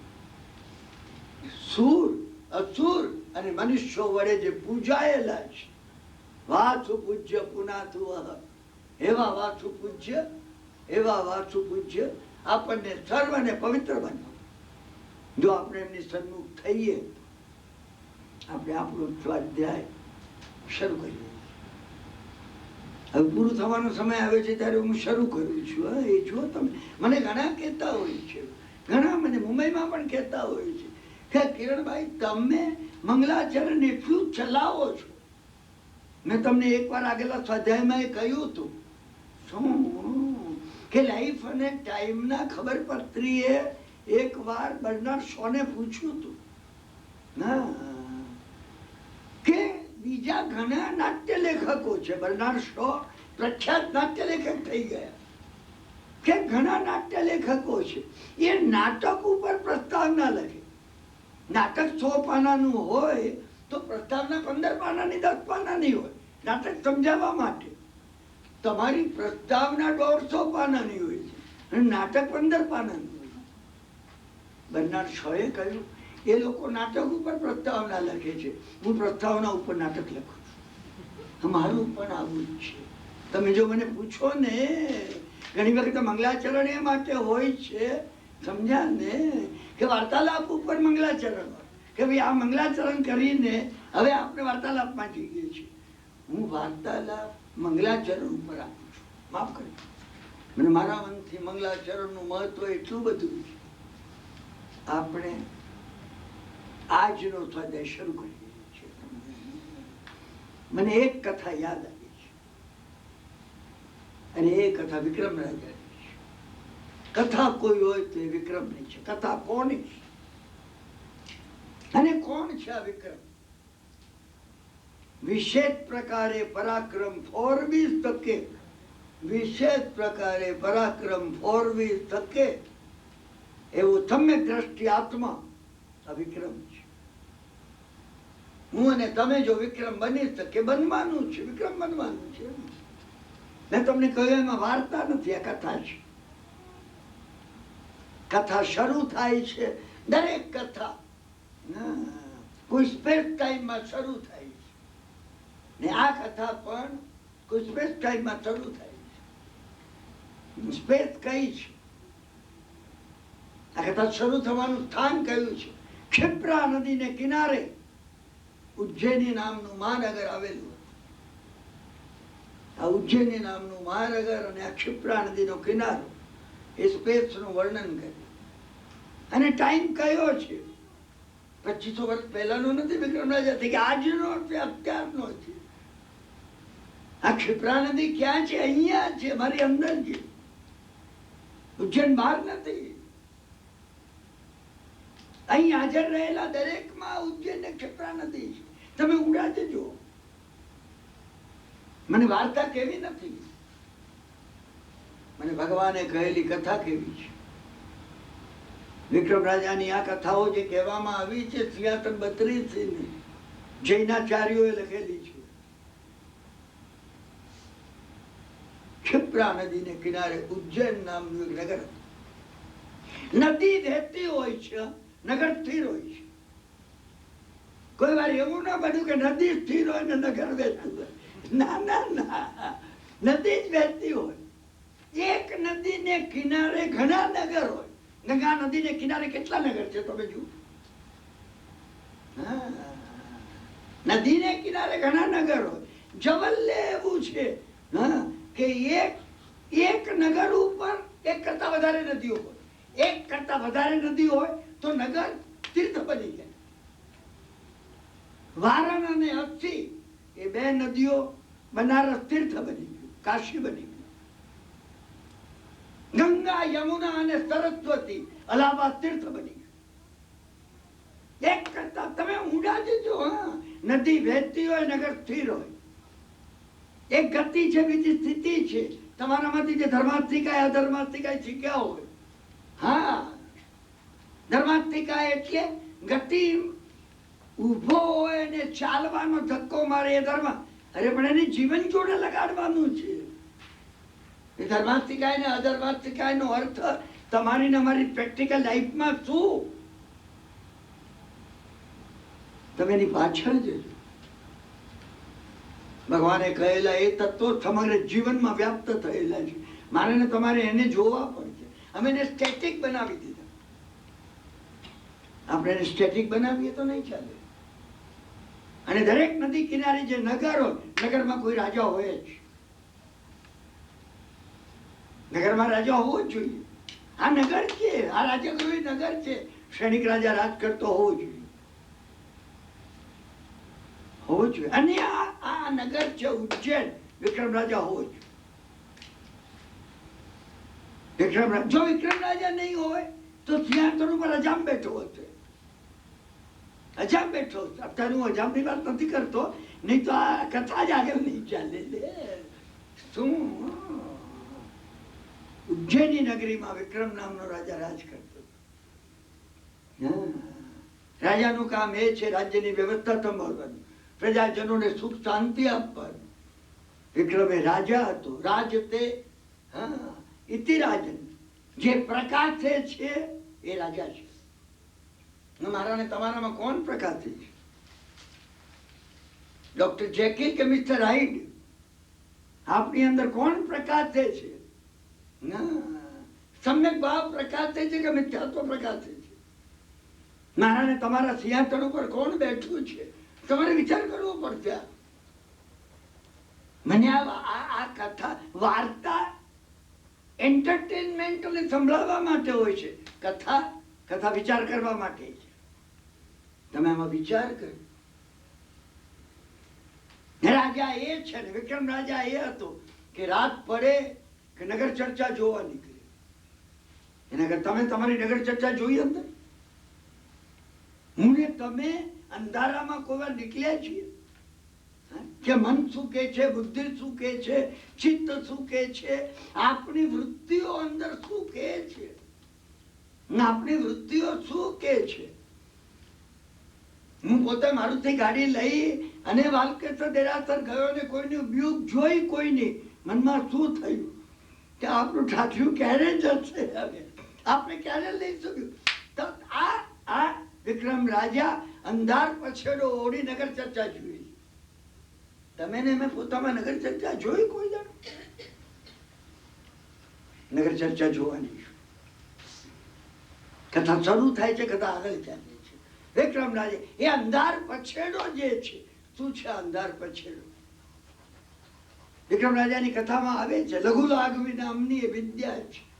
લઘુ લાઘવી પોતે બધાને જોઈ શકે અને કોઈ એને જુએ નહીં.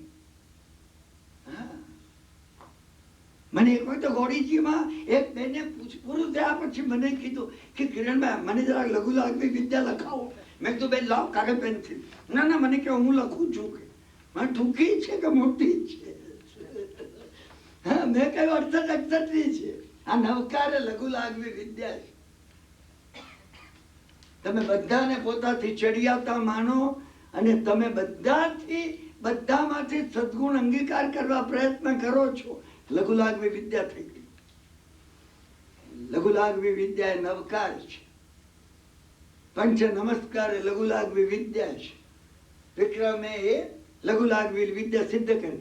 લઘુ લાઘવી વિદ્યા નવકાર સિદ્ધ કર્યો હોય ને તો જે વિશેષ પરાક્રમ ફોરવનારો સમ્યક દ્રષ્ટિ આત્મા હોય, નહીં તો હોય જ નહીં.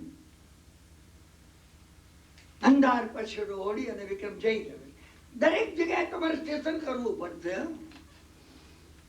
પેલી વસ્તુ તો ઉભી જ છે. હજી આપણા પેલા પ્રશ્નો જે છે એ તો તમે વિચાર કરજો. 17 હાથી હતા અને એના ભાગ કેવી રીતે એને સુબુદ્ધિ મંત્રીએ પાડ્યા. શું રાજા કહી ગયો કે આમાંથી અડધા હાથી મારા 5મી કુંવર રાજા થનારને આપજો. અડધા 17 હાથીમાંથી અડધા કઈ રીતે કરવાના?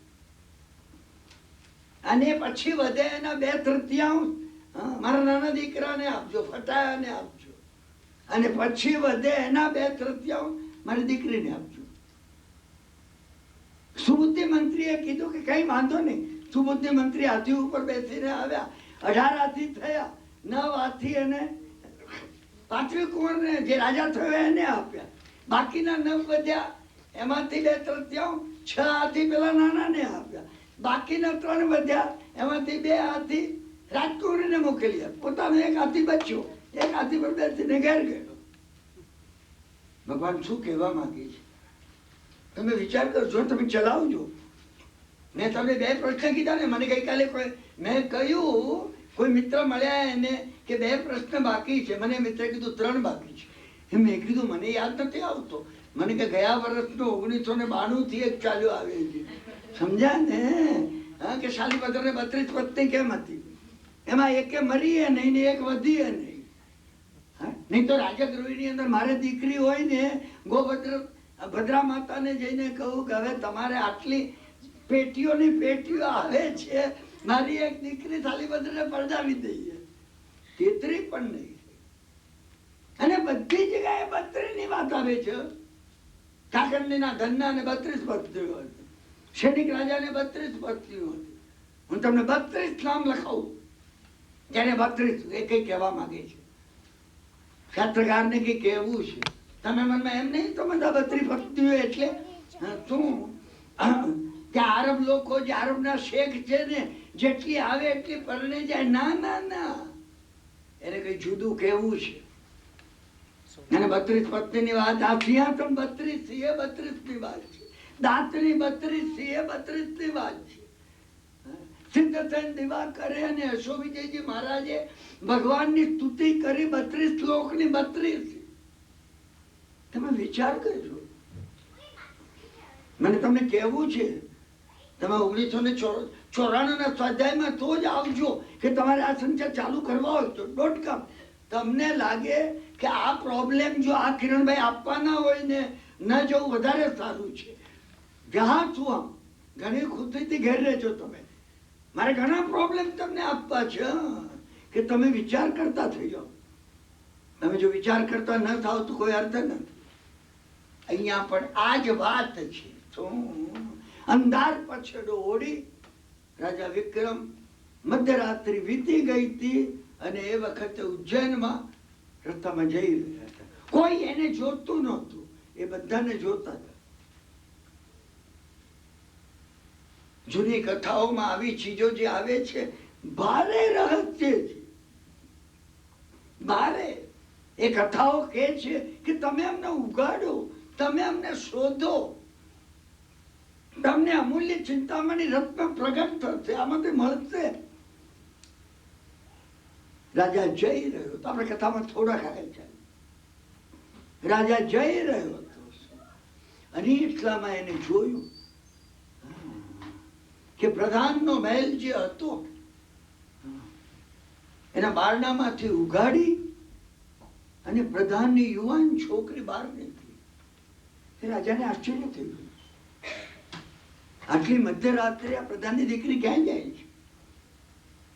મધ્યરાત્રિ પછી જો રાજા ફરવા નીકળે ને, મધ્યરાત્રિ પછી રાજા જો ફરવા નીકળે તો જ ઉજ્જૈનની પરિસ્થિતિનો તાત્કાલિક થશે. અમે તો પોતે જ ઊંઘતા આવીએ, અંદર રાજા ઊંઘતો હોય ને, રાજા જ ઊંઘેલો છે અંદર. આ મારી ને તમારી વાત તમે યાદ રાખતા હો. તમારી વૃત્તિઓને તમે તપાસી શકો, જેને સેલ્ફ એનાલિસિસ કહીએ છીએ. સમજ્યા ને? તમે તમને પોતાને તપાસી શકો, એમાં તમે તમારો ટેપ કરી શકો. હું ઘણી વાર મુંબઈની અંદર કહું છું, કેરીની સિઝન હોય ને, પાડોશી બેન તમને કે હવે કિરણભાઈ તમે જયારે ક્રાફર્ડ માર્કેટ જાઓ છો ને કેરી લેવા, 1-2 ડઝન મારી લેતા આવજો. તમારે તમારી 2 ડઝન લાવવાની જ છે તો મારી લેતા આવે. અને જયારે 24 કેરી આવી હોય, સમજ્યા ને, ત્યારે તમે કઈ આ 2 ડઝન એની એટલે 48 કેરી આવી હોય તો તમે કઈ 24 એને આમાંથી મોકલશો પાડોશમાં ટેસ્ટ કરશે. આપણે જોઈ જરાક ડાઘવાલી છે કે રવાના કરો, એક તો ટેક્સી ભાડું ખર્ચીને કેરી લઈ આવ્યા. હા, તો ડાઘવાલી આપણે રાખીએ. હા, કિરણભાઈ ઓછી નથી ગયું, વધારે પાકી ગઈ છે, એને આજે કામ લાગી જશે, એટલે કામ લાગશે એમ આજે. તમે તમને ટેસ્ટ કરો, તમને ખબર પડશે. તમારી વૃત્તિઓનું તમને ખબર પડશે કે તમે ક્યાં ઉભા છો, ક્યાં ઉભા છો. રાજાને આશ્ચર્ય થયું. પ્રધાન પુત્રી રાજાને જોતી નહોતી, રાજા પ્રધાન પુત્રીને જોતો હતો. પ્રધાન પુત્રી ચાલવા લાગી. વસ્ત્ર અલંકાર શૃંગાર અને પહેરેલા હતા. રાજાને આશ્ચર્ય થયું. નગરચક નું મકાન આવ્યું. પેલી 3 ટકોરા કર્યા, નગરચક ના મકાન. બારણા ધન ટકોરા કરતા નગરસેઠના દીકરાએ બારણું ખોલ્યું. એને પ્રધાનને પુત્રીને એને કીધું, અરે આટલી મોડી રાત્રે તું આવી? પેલીએ કહ્યું કે શિવના મંદિરમાં એકબીજા જોડે પરણવાનો આપણે કોલ કર્યો છે. અરે સાચી વાત છે, પણ કોલ કર્યો છે તો કે એકબીજાને પ્રેમ કર્યો. હવે તું આવીશું તો તને મળવા આવીશું, પણ ન ભાઈ આવી રીતે તું આ લક્ષ્મણ રેખા ઓળંગે છે. નગરસેઠના દીકરાએ કહ્યું, મહારાજા ધીરાજ વિક્રમાદિત્ય જો આપણને જુએ આવી અંધારી રાત્રે 1 વાગે તો શું કે વિક્રમથી ડરે છે તું? પેલી કહેવા લાગી, વિક્રમથી શું ડરવાનું હતું? વિક્રમ સાંભળતો હતો. કોઈ વાર આવી સાંભળવાની મજા આવે. હું તમને ખરું કહું છું, તમે તમારી અંદર જો આ સાંભળવા ઉભા રહો ને, તમારે માટે જ કોઈ વાત કરતો હોય, 2 જણ કહેતું હોય, આ કિરણભાઈ નું ખરેખર એસ્ટ્રો લેવી પડે એવું છે આમાં, સમજ્યા ને? માથું દુખી જાય. અને તમે જો સાંભળી શકો વિક્રમાદિત્ય કેવો હોય એનું આ વર્ણન છે. આ વર્ણન વિક્રમાદિત્ય કેવો હોય એનું વર્ણન છે. વિક્રમ સાંભળતો હતો. પેલીએ કહ્યું કે વિક્રમથી તું ડરતી નથી કે? અરે કે તું કે તો વિક્રમનું માથું લાવીને તારા પગ પાસે.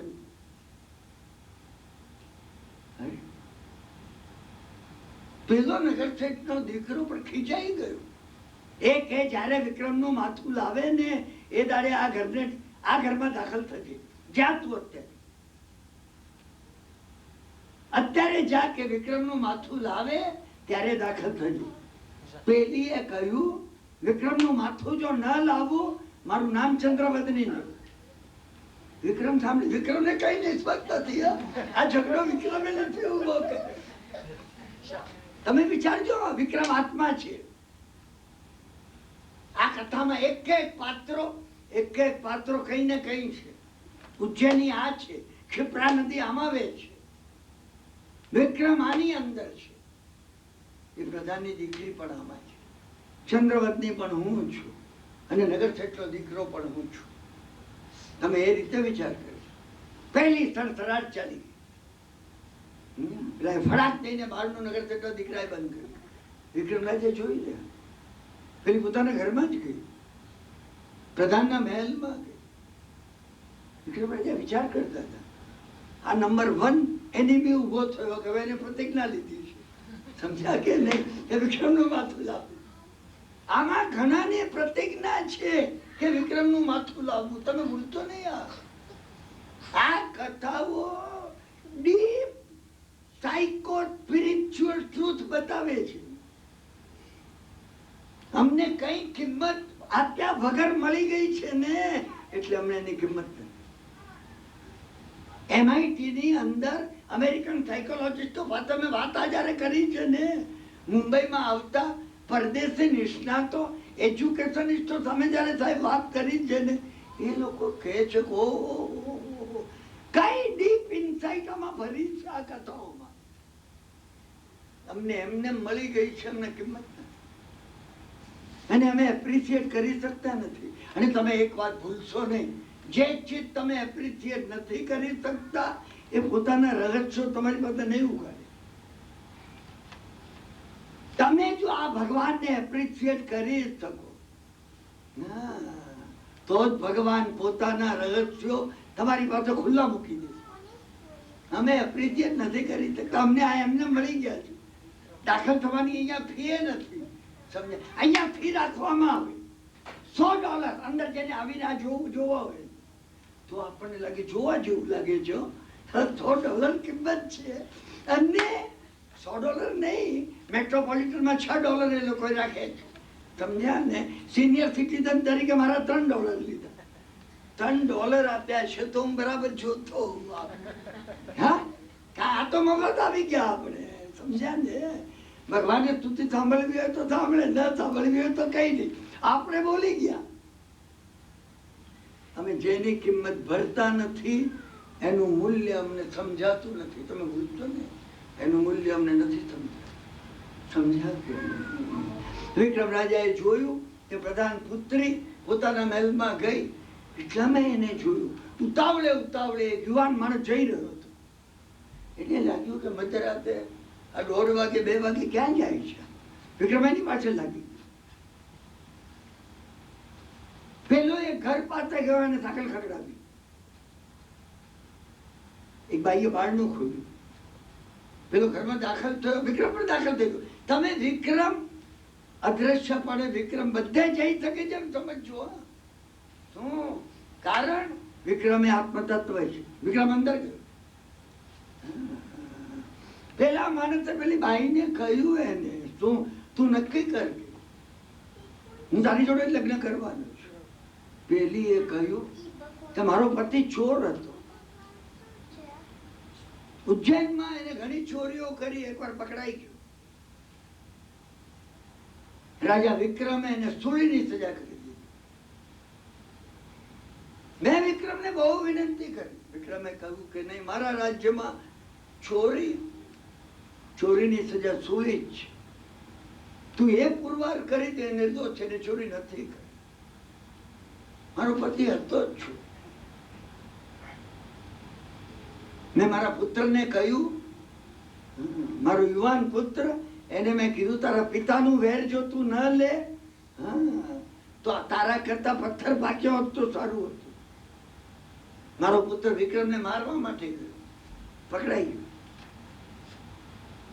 વિક્રમે એને પણ સૂલી પર ચડાવ્યો. તું જો વિક્રમનું માથું લાવે તો તારી સાથે લગ્ન કરવું. વિક્રમે જોયું એનિમી નંબર 2.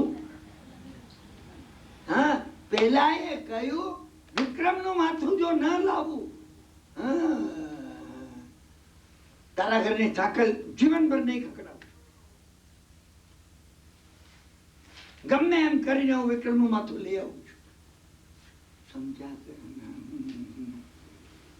પેલો બહાર નીકળ્યો, વિક્રમ પણ બહાર નીકળ્યો. વિક્રમે વિચાર કર્યો કે બે દુશ્મન છે. વિક્રમને કઈ દુશ્મનાવટ નથી. વિક્રમને કોઈ જોડે દુશ્મનાવટ હોતી નથી. તમે ઊંડાણમાં જજો આમાં. શું? વિક્રમને એક વિચાર આવ્યો, ના કે પેલી પ્રધાન પુત્રે શું કરે છે. વિક્રમે ગુપ્તપણે તપાસ કરાવી તો વહેલી સવારે નીકળી ગયેલી ઘરમાંથી. વિક્રમને લાગ્યું કે જરૂર મારું માથું કઈ રીતે મેળવવું, ના એનો પેતરો રચવામાં એ લાગી ગઈ લાગે છે. એને તપાસ કરી. ક્ષિપ્રા નદીને કિનારે એક સિદ્ધ યોગી રહેતો હતો. હજી રહે છે, હજી રહે છે. હા, તમે અંદર જોશો તો દેખાશે કે આ યોગી. આ બધા એક કાળે હતા એમ નથી, અત્યારે છે, હમણાં છે, આ ક્ષણે છે. એ સિદ્ધ યોગીની સેવામાં પ્રધાનની પુત્રી લાગી ગઈ. એ સિદ્ધ યોગી અપંગ હતો, ખૂબ ઉંમર લાયક, વયો વૃદ્ધ, અપંગ. પ્રધાન પુત્રીની પુષ્કળ સેવા કરી. આપણે વધારે કથાને લાંબી નથી ચલાવવી, મને જલ્દી પૂરી કરવી છે. સિદ્ધ યોગી પ્રસન્ન થઈ ગયા. સિદ્ધ યોગીએ એને કીધું કે બેટા તે મારી એટલી સેવા કરી છે, હા, હું તારા પર ખૂબ પ્રસન્ન છું. તું માગી લે તારે જે જોઈતું હોય. એને કહ્યું તમે પ્રસન્ન જો થયા હો, વિક્રમનું માથું મળે મને. અરે ફરદુકવંજન રાજા વિક્રમના માથાને તારે શું કરવું છે? એ કે મેં પ્રતિજ્ઞા કરી છે,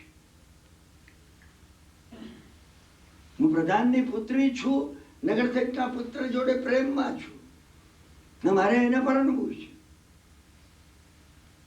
નગરસેઠના પુત્રે કીધું કે જો વિક્રમનું માથું લાવે તો જ આ ઘરમાં દાખલ થશે.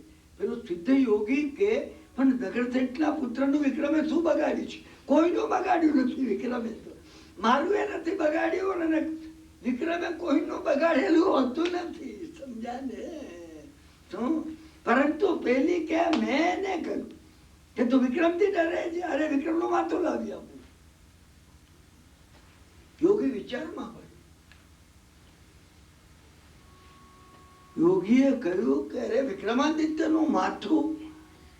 પેલીએ કીધું તમે વચનથી બંધાયેલા છો, નહીં તો તમારું વચન ફોક થશે.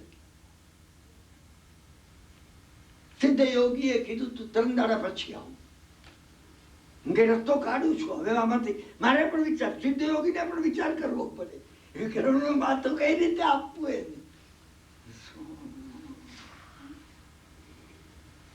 વિક્રમ રાજા પણ ત્યાં તો બધી જગ્યાએ વિક્રમ રાજા આઈ વિટનેસ છે.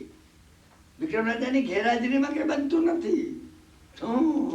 અંધાર પછેડો એને ઓળેલો છે. એને જોયું કે હવે આ સિદ્ધ યોગી પણ આને મદદ કરવા માટે તત્પર છે. એ ખૂબ મહત્વની વાત છે. એ વખતે વિક્રમને શું થાય તમે એ વિચાર કરો.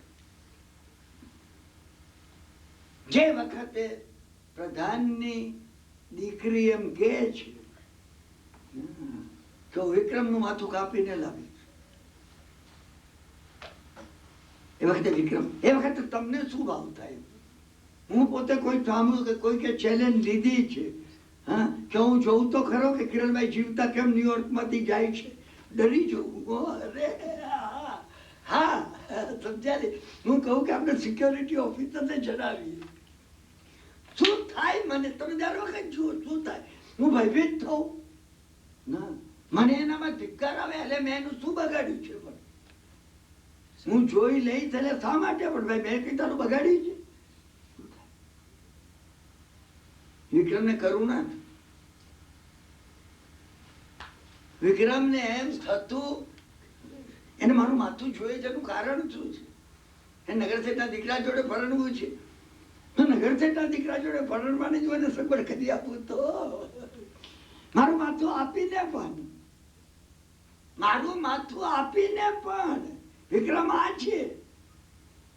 વિક્રમે વિચાર કર્યો નગરસેઠના દીકરાને વાસ્તવિક એના ઉપર પ્રેમ છે, એના ઉપર પ્રેમ નથી. તપાસવું છે. વિક્રમ રાજા નગરસેઠના ઘેર સમજ્યા. નગરસેઠના ઘેર એ જ અંધાર પછેડો ઓળેલો છે. નગરસેઠના ઘરમાં વિક્રમ રાજા જયારે આવ્યા ને ત્યારે નગરસેઠની શેઠાણી કહી રહ્યા હતા કે 4 દિવસથી દીકરો ખાતો નથી, પીતો નથી, સૂનમૂન પડ્યો રહ્યો છે. નગરસેઠ કે આપણે કારણ શોધવું જોઈએ. ભાઈ એવું શું કારણ છે? એટલામાં જોયું નગરસેઠનો દીકરો જે હતો ને એ એના રૂમની અંદર એના રૂમમાં બહુ ઉદાસ બેસી રહેલો. એટલામાં નગરસેઠના દીકરાનો એક મિત્ર નરભેરામ એને મળવા. નરભેરામ આવ્યો, નગરસેઠના દીકરા પાસે આવ્યો. એને ખિસ્સામાંથી એક મોતી કાઢ્યું, સાચું મોતી હતું. નરભેરામે નગરસેઠના દીકરાને કહ્યું કે મિત્ર આ મોતી ઉપર મને પૈસા આપ. પેલો કે તારે કે શું કામ છે પૈસાનું? મારે કાશી જવું છે. કે લે નરભેરામ તને વળી કાશી યાત્રા કરવાનો વિચાર ક્યાંથી આવ્યો? અરે જા કે કાશી યાત્રા કરવા નથી જવું.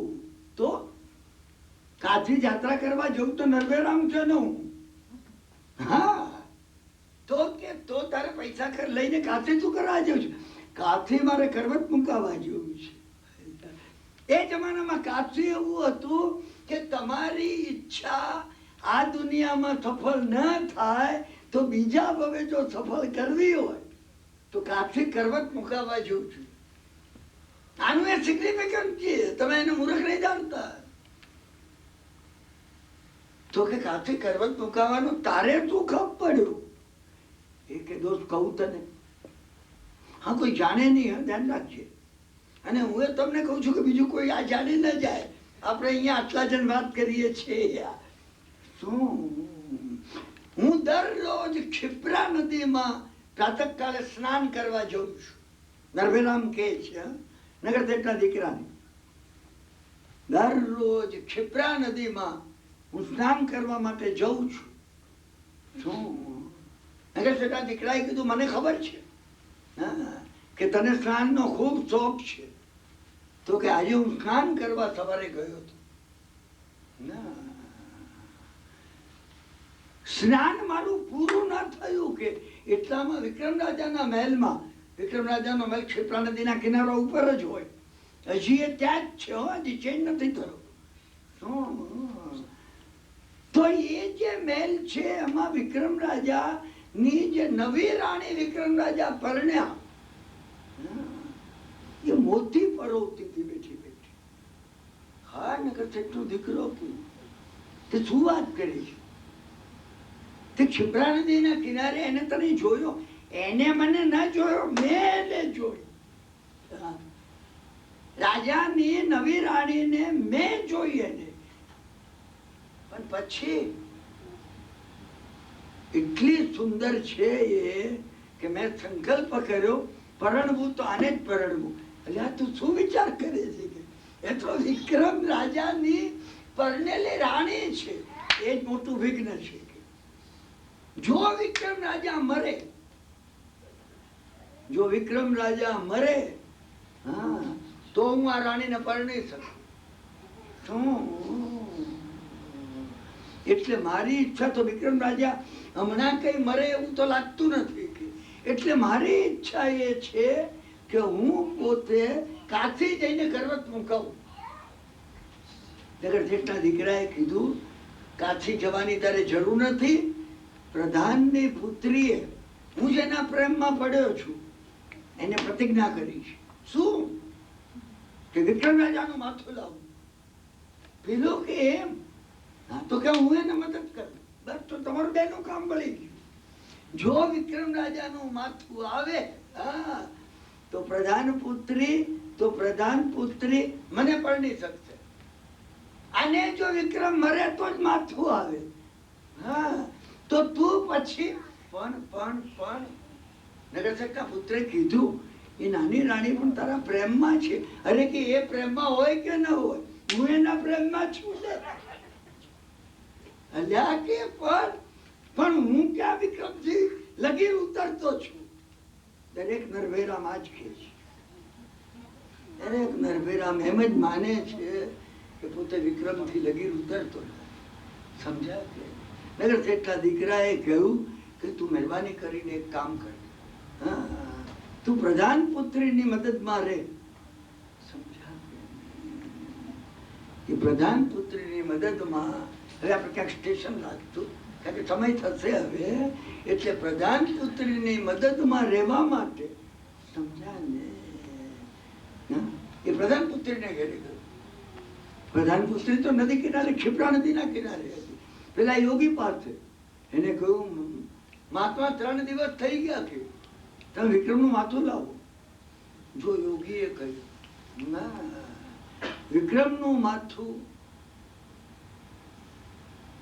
એ જવાબદારી મારી નથી. તું વિક્રમનું માથું જે રીતે તારે મેળવવું એ રીતે મેળવ.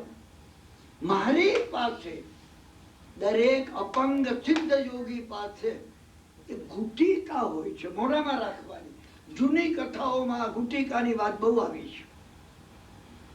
એવી એક ગુટિકા હોય છે કે જે ગુટિકા તમે મોઢામાં રાખો, કોઈ તમને જોઈ ન શકે, અને તમારે જે કોઈ જગ્યાએ જવું હોય એ જઈ શકો. તમે એ ગુટિકા તું મોઢામાં રાખી અને જે વિક્રમનું અંતઃપુર હોય ત્યાં જઈને વિક્રમનું માથું તું લઈ શકે. શરત એટલી, 3 દાડામાં તારે આ ગુટિકા મને પાછી આપવાની. આ ગુટિકા તારે મને પાછી આપવી પડશે, કારણ હું અપંગ છું. આ ગુટિકા મોઢામાં રાખી અને હું હિમાલય જઈ શકું છું. હું ગંગા, યમુના, નર્મદા, સરસ્વતી આ નદીઓની યાત્રા કરી શકું છું. પેલો અપંગ યોગી કે આ ગુટિકા મારું સર્વસ્વ છે. એને કીધું 3 દાડામાં ગુટિકા પાછી આપો. નરભેરામ એને મળેલો. નરભેરામે કીધું કે તારે જે કઈ મદદ જોઈ છે હું તને આપીશ. મારે પણ વિક્રમનું માથું જોઈએ છે. આને કહ્યું આ ગુટિકા જો હું નરભયરામને આપું તો નરભયરામ વિક્રમનું માથું લઈ આવી. અમારું બેનું કામ સરળ બની જાય.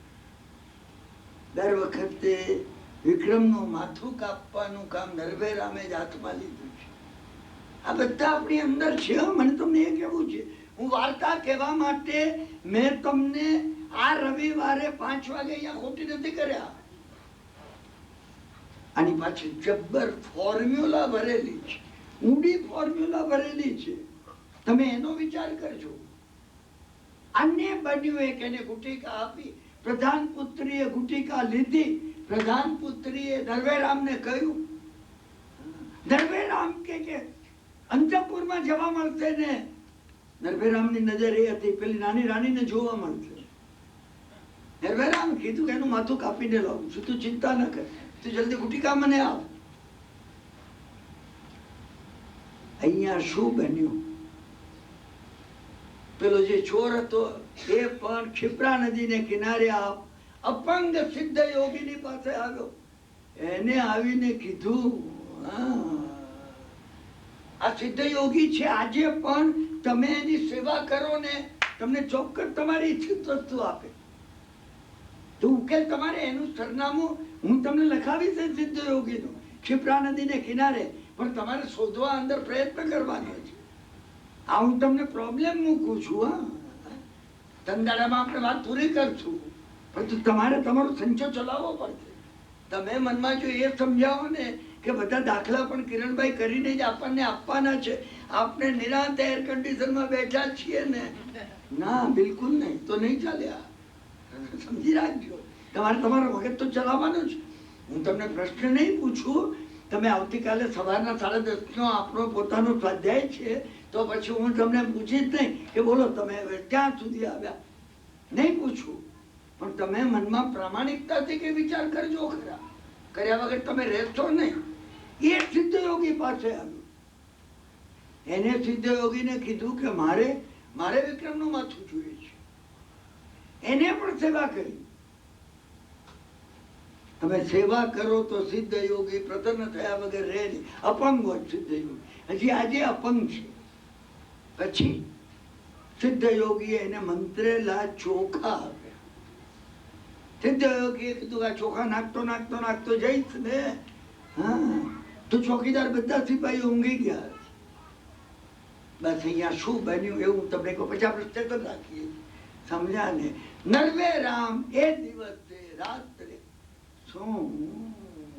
ગુટિકા મોઢામાં લઈ અને વિક્રમ રાજાના અંતઃપુરમાં દાખલ થઈ ગયો. વિક્રમ રાજાની એ નવી પરણેલી જે રાણી હતી, સમજ્યા ને? વિક્રમ રાજા એ જ વખતે અંધાર પછેડો ઓઢીને મહેલમાં આવેલા, સમજ્યા ને? અને એને જોયું કે નરભયરામ દાખલ થયો. વિક્રમ રાજા બાજુ પર ઉભા રહ્યા. એ જોવા લાગ્યા કે નરભયરામ શું નાટક કરે છે. હા, નરભયરામે રાણીને જોઈ. રાણી નિદ્રાતી નથી. રાણી તામ નિર્દોષ હતી. રાણીને આ ખ્યાલ પણ નહોતો. રાણીને ખ્યાલ પણ નહોતો. પલંગ એટલો બધો મોટો હતો કે એક બાજુ રાણી નિંદ્રાતી નથી, અને અંતઃપુરની અંદર એ માદક ગંધ આવતી હતી. નરભયરામને ઝોકવું આવી. હે પલંગની બીજી સાઈડ ઉપર નરભયરામ ઊંઘી ગયું. નરભયરામ દર વખતે ઊંઘતો જ રહ્યો છે. એક વિક્રમની વાત મેં તમને 92 માં કહી હતી. આ 94 છે. મેં 90 જાગશે જીવશે ને ઊંઘશે મરશે. એ વિક્રમની વાત. જાગશે જીવશે. આ ઉજ્જૈનની નગરીમાં જે જાગશે જીવશે ઊંઘશે મરશે, અવેરનેસ ની વાત છે. ઉપયોગને જીવંત રાખવાની આ વાત છે. બસ અહીંયા આજ બન્યું. એ ઊંઘી ગયો. વિક્રમ અંધાર પછેડો ઓઢીને વિચાર કરતો હતો. સમજ્યા ને? રાણીને જગાડું કે ન જગાડું. એકટામાં પેલો ચોર આવ્યો. એને પ્રતિજ્ઞા કરેલી પેલી ચોરની પત્નીને પરણવા માટે વિક્રમનું માથું લાવવું તો તારા ઘરની સાંકળ ખખડાવી. એ ચોખા વેરતો તો એક હાથે, બીજા હાથે હાથમાં તલવાર હતી, અંદર આવ્યો, એને જોયું આ વિક્રમ રાજા છે. પેલો નરભયરામ સુતેલો હતો. જે ઘા કર્યો ને નરભયરામ નું માથું કપાઈ ગયું. નરભયરામ દર વખત આમ જ મર્યો છે બાપનો. નરભયરામ નું માથું એને કાપી લીધું. એને લાગ્યું કે રાજા વિક્રમ નું માથું છે. માથું કાપીને એને અહીંથી પકડીને માથું હાથમાં લીધું.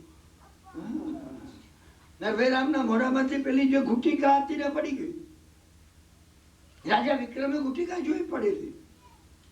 રાજા વિક્રમે લઈ લીધી. માથું હાથમાં લઈ અને પેલો જે હતો ચોરની પત્ની પાસે જવા માટે નીકળ્યો. વિક્રમ રાજા એની પાછળ. એ ઘેરે આવ્યો અને કાકડ ખખડાવી. ચોરની એ પત્ની હતી, બારણું ઉઘાડ્યું. પેલાના હાથમાં નરભયરામનું માથું હતું. એને કહ્યું વિક્રમના અંતઃપુરમાં જઈ અને આ માથું કાપી લાવ્યું. પેલી ધ્રુત કે રડવા લાગી. એનામાં પરિવર્તન આવ્યું. એને કહ્યું અરે પરોપકારી એવા રાજા વિક્રમાદિત્યનું તે માથું કાપી નાખ્યું. પેલાએ કહ્યું તે મને કહ્યું તું. તે મને કહ્યું કે તું વિક્રમનું માથું જો લાવે ને તો હું લગ્ન કરું. અરે અરે અરે એ કે મને દુર્બુદ્ધિ સૂચી. મારા પતિને એને સૂલી પર ચડાવ્યો. મારો પતિ આ જન્મે ચોર હતો. હું એને પરણી છું. તમારા પતિનું મને ખબર છે ને. ચોરી સિવાય એને કોઈ સદવર્તનનું કામ કર્યું નથી. અને મારો પુત્ર વિક્રમને મારવા ગયો હતો. પુણ્યશાળી એવા રાજા વિક્રમના ને મારવા જતા પકડાઈ ગયો. એટલે એને સૂલી પર ચડાવ્યું. ત્યાં ભારે ખોટું કર્યું. ધ્રુવ રાજા વિક્રમ જોઈ રહ્યા. એને અંધાર પછડો ઓળ્યો છે ઘરે. અરે મારા મૃત્યુ પર આ બાઈ રુદન કરે છે. રાજા વિક્રમ દ્રવિત થઈ ગયા. પેલી બાઈ પેલાને કહેવા લાગી ના આવતીકાલે ઉજ્જૈની નગરીમાં રાજા વિક્રમાદિત્યનો અગ્નિદાહ જયારે દેવામાં આવશે ત્યારે એ ચિતામાં હું ચડી જઈશ અને લોકોને કહીશ કે વિક્રમનું મૃત્યુ મેં નિપજાવ્યું છે. રાજા વિક્રમે અંધાર પછેડો કાઢી નાખ્યો. એને જોયું કે આ પુરુષ કોણ આવ્યો. દેવાંશથી જેના મોઢા ઉપર તેજ હતું એવા વિક્રમને જોતા વિક્રમે કહ્યું હું વિક્રમ છું, તું રુદન ન કર. પેલો ચોર કેવા લાગ્યો કે તો આ મેં માર્યો કોને અહીંયા, આ કોણ છે? આ તો નરભયરામ હતો. ચોર તો એને ઓળખતો નતો. ચોર એકદમ વિક્રમ રાજાના પગ પકડી લીધા. એને ચોરે કહ્યું હા તમને મારવાનો મેં વિચાર જે કર્યો, તમને મારવાનો મેં વિચાર કર્યો ને. પરમ તત્વ જેની રક્ષા કરે છે ને કોણ મારી શકે? આ મેં બીજા કોઈનો વધ કરી નાખ્યો. जितने तारे गगन में उतने दुश्मन होय, कृपा होय श्री राम की तो बालन बाको होय. શું વિક્રમને કોણ મારી શકે કે ના? એ પસ્તાવો કરવા લાગ્યો. એ કહેવા લાગ્યો સમજ્યા ને કે તમે મને સૂલી પર ચડાવો. પેલી બાઈને ખુશીનો પાર નહોતો. એને કહ્યું હા કે જો આ બાઈ તારી સાથે લગ્ન કરવા માંગતી હોય તમારા બેના હું લગ્ન કરાવી આપું. અને જો બાઈ લગ્ન કરવા ન માંગતી હોય તો તું જીવનભર તારી બહેન તરીકે આ બાઈનું પોષણ કરજે.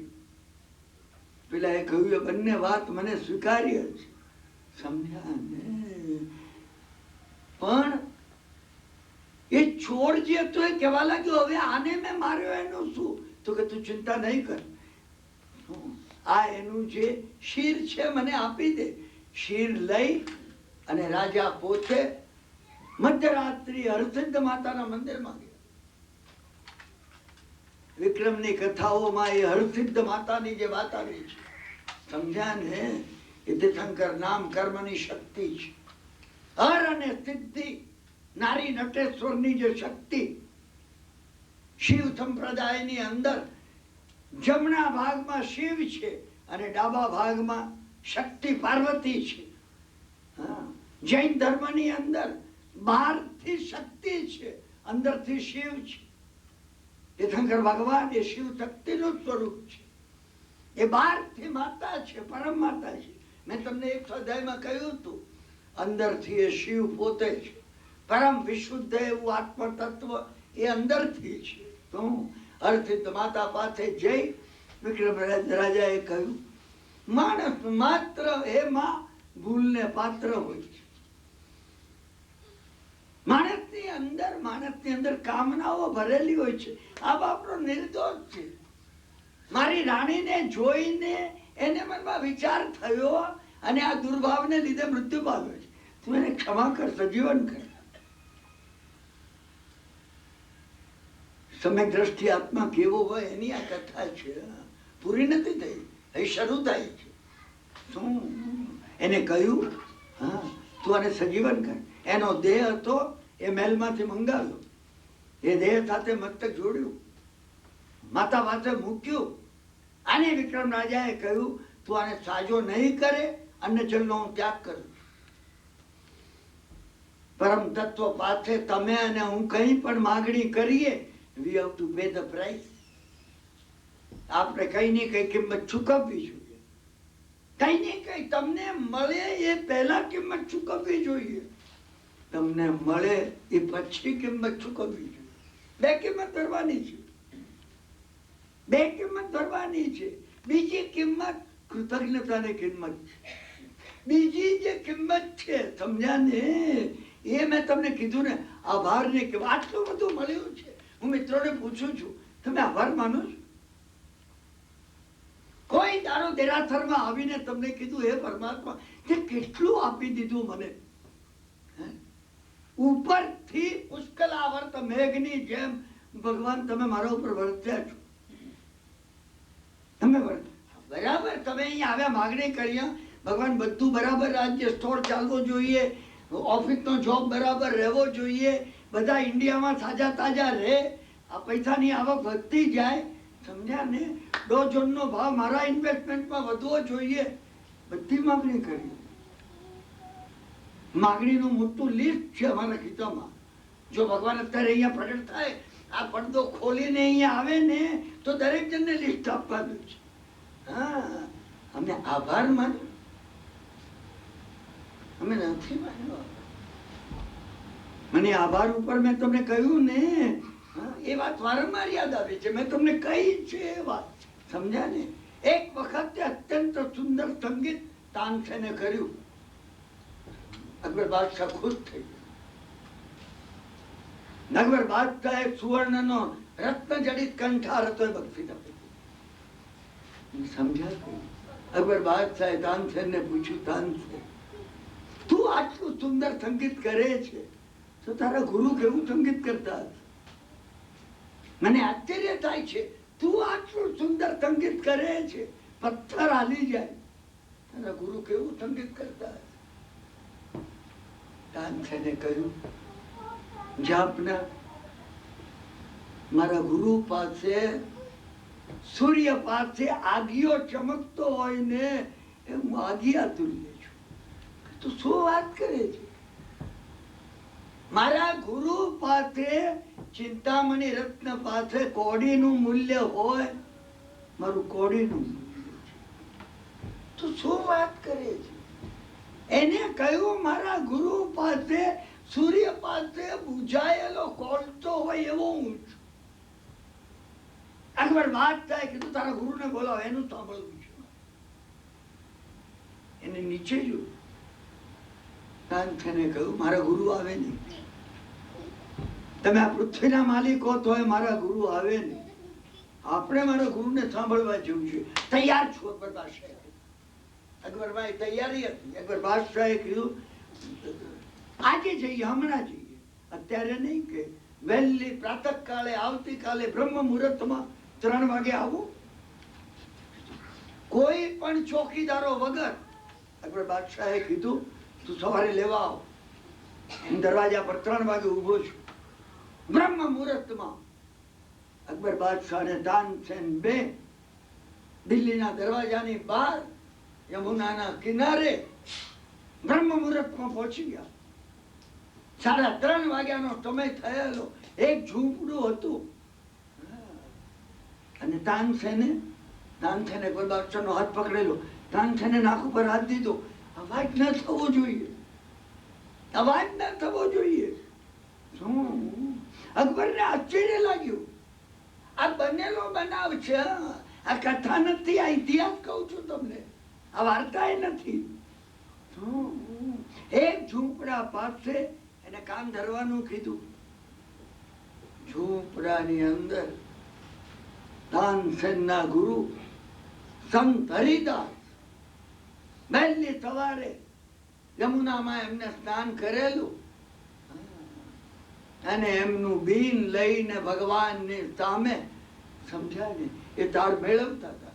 સંગીત શરૂ થયું. એક કલાક ક્યાં ગયો? તમારામાંથી જેને સંગીતનો શોખ હશે ને એને ખબર હશે. સંગીત એવી ચીજ છે, ધ્યાન જેવી ચીજ છે, તમને સમયનું ભાન ભૂલાવી દે, તમને ક્ષેત્રનું ભાન ભૂલાવી દે. સમય અને ક્ષેત્રનું જો ભાન ભૂલી જાઓ તમે, સમજ્યા ને, સ્પેસ અને ટાઈમ જો તમે ભૂલી જાઓ, અરે ક્યારેક તમને ઓબ્જેક્ટ તમારું ભાન ભૂલાવી દે.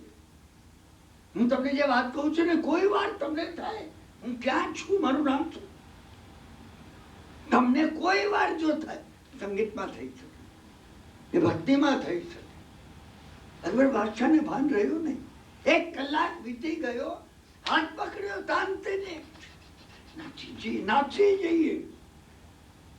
અકબર બાદશાહ દિલ્હીના રાજા હતા. એ અડધી ભારત ભૂમિના મોગલે આઝમ હતા. મોગલે આઝમ જલાલુદ્દીન અકબર ધ ગ્રેટ. દોડવા લાગ્યો. તાનસેન ખેંચી બાદશાહને લઈ જતો હતો. દિલ્હીના દરવાજામાં આવી ગયા. ધીમે ધીમે ચાલવા લાગ્યા. એક અક્ષર ભૂલ્યા નહીં બેમાંથી કોઈ. મહેલનો દરવાજો આવ્યો. અકબર બાદશાહ પગથિયું ઉપર ચડ્યો. તાનસેને હાથ જોડ્યા. અકબર બાદશાહે કીધું, તાનસેન એક વાત કહું, તે કહ્યું ને તારું મૂલ્ય ખરેખર તારા ગુરુ પાસે કોડી જેટલું છે. કોડીનું પણ નથી. પણ એક પ્રશ્ન તને પૂછું,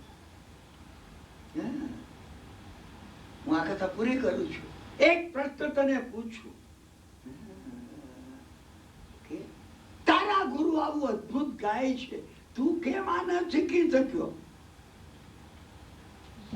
તાનસેને પ્રત્યુત્તર આપ્યું છે, આપણા બધા માટે કામનો છે.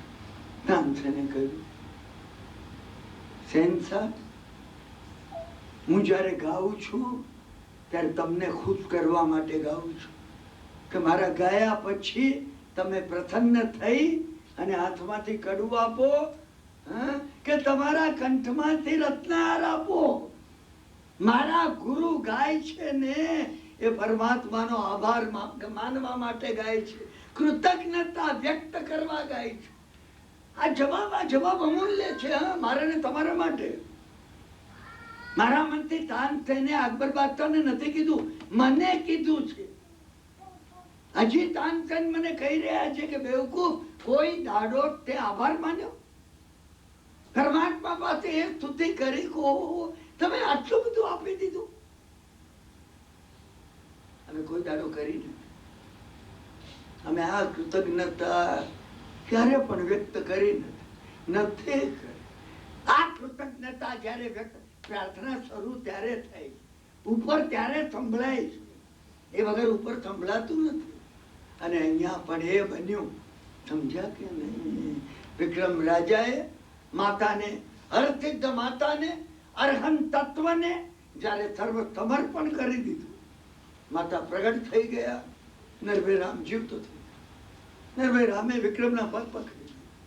નરભય રામે કીધું કે મહારાજ, તમારી પરિણીત રાણીને ઉઠાવી જવા માટે તમારું ખૂન કરવાનો, તમારું મસ્તક કાપવાનો પ્રયત્ન કરનાર ઉપર તમે આ કરુણા કરી. હું તમને શ્રાવક કેવો હોય, સમ્યક દ્રષ્ટિ આત્મા કેવો હોય એનું વર્ણન કરું છું. હા, હું તમને આજે વર્ણન કરું છું. માર્ગાનુસારી વટાવી અને ચોથું ગુણસ્થાનક કેવું હોય? ચોથું ગુણસ્થાનક આ દેશવૃત્તિની વાત નથી જેને 12 વ્રત લીધા છે. અરે 12 વ્રત વાળો તો કેવો હોય એ કથા હું તમને કહીશ. અહીં આપણે રાખીએ છીએ અત્યંત ભાવથી દાદા. હજી કથા અધૂરી છે. હા, અધૂરી છે. હજી તો પ્રધાન પત્નીને પેલાના લગ્ન કરાવવાના છે, પેલાનો ઉકેલ કરાવવાનો છે. અને પેલો અપંગ સિદ્ધ યોગી છે ને એની કથા તો હજી હવે શરૂ થશે. અત્યંત ભાવથી તાદાત્મ્ય થઈ તમે સર્વે જે ભગવદ વાણી સાંભળો છો, જીનવાણી ભગવદ વાણીમાં ઊંડાણ છે. તમે મોટા ઝવેરી પણ હો ને, તમે ઘણા હીરા જોયા હશે. મેં ને તમે જીનવાણીના હીરા ને ભગવદ વાણીના હીરા જોયા નથી જોયા ભાઈ. હું ને તમે ઘણા હોશિયાર રહીશું.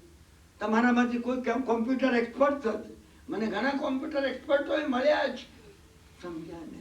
મેં એમને કહ્યું છે શું તીર્થંકર ભગવાને કીધેલો કથાનું યોગ એમાં જે ભરેલું છે સામાન્ય નથી, અસામાન્ય. હું ને તમે એનું મૂલ્ય કાલાંતરે ચૂકવી નહીં. એમને ગિફ્ટ આપી છે એટલે આપણને મળી છે. મૂલ્ય ચૂકવવાનું હોત ને, હું ને તમે ગમે એવા હોઈએ ને, મૂલ્ય ચૂકવવા માટે દરિદ્ર છે. આ કેવળ જ્ઞાનમાંથી પ્રગટ્યું છે. કૈવલ્યમાંથી જો ન પ્રગટ્યું હોય તો આમાં આવું બળ હોય ન શકે.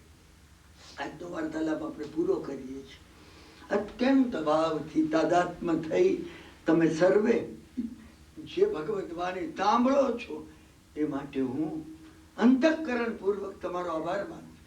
તમારી આ સાંભળવાની જે જિજ્ઞાસા છે ને, તમારી બધા સામે જોતા તમારી આંખમાં એટલે નીકળે છે. આ તમે આનો એક કિરણભાઈને નહીં આપતા. તમે જો એમ વિચારો ને, ઓ કિરણભાઈ, ના ના ના ના ના, તમારામાંથી કોઈને જોકવું આવી જાય ને, મને જોકવું આવી જાય. આ તમે સમજી રાખો. તમારી જે જિજ્ઞાસા છે એનાથી પ્રપોર્શનેટ આ એક્સપ્રેશન છે.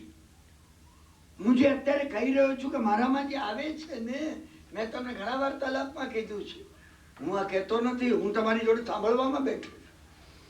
હું પોતે પણ અહીંયા જ બેઠો છું આ સાંભળવા. આ તો એની વાણી નીકળે છે ને, મારે એની સાથે કઈ નિસ્બત નથી. તમે સમજી રાખો. તમારો આભાર હું એટલે માનું છું. ઘણા ભાઈ બહેનો મારું પૂરું થયા પછી કહેતા હોય છે કે કિરણભાઈ તમે આટલું બધું કહો, આટલો પરિશ્રમ લો ને અમારો આભાર માનો. હું તમારો આભાર સહકારણ માનું છું.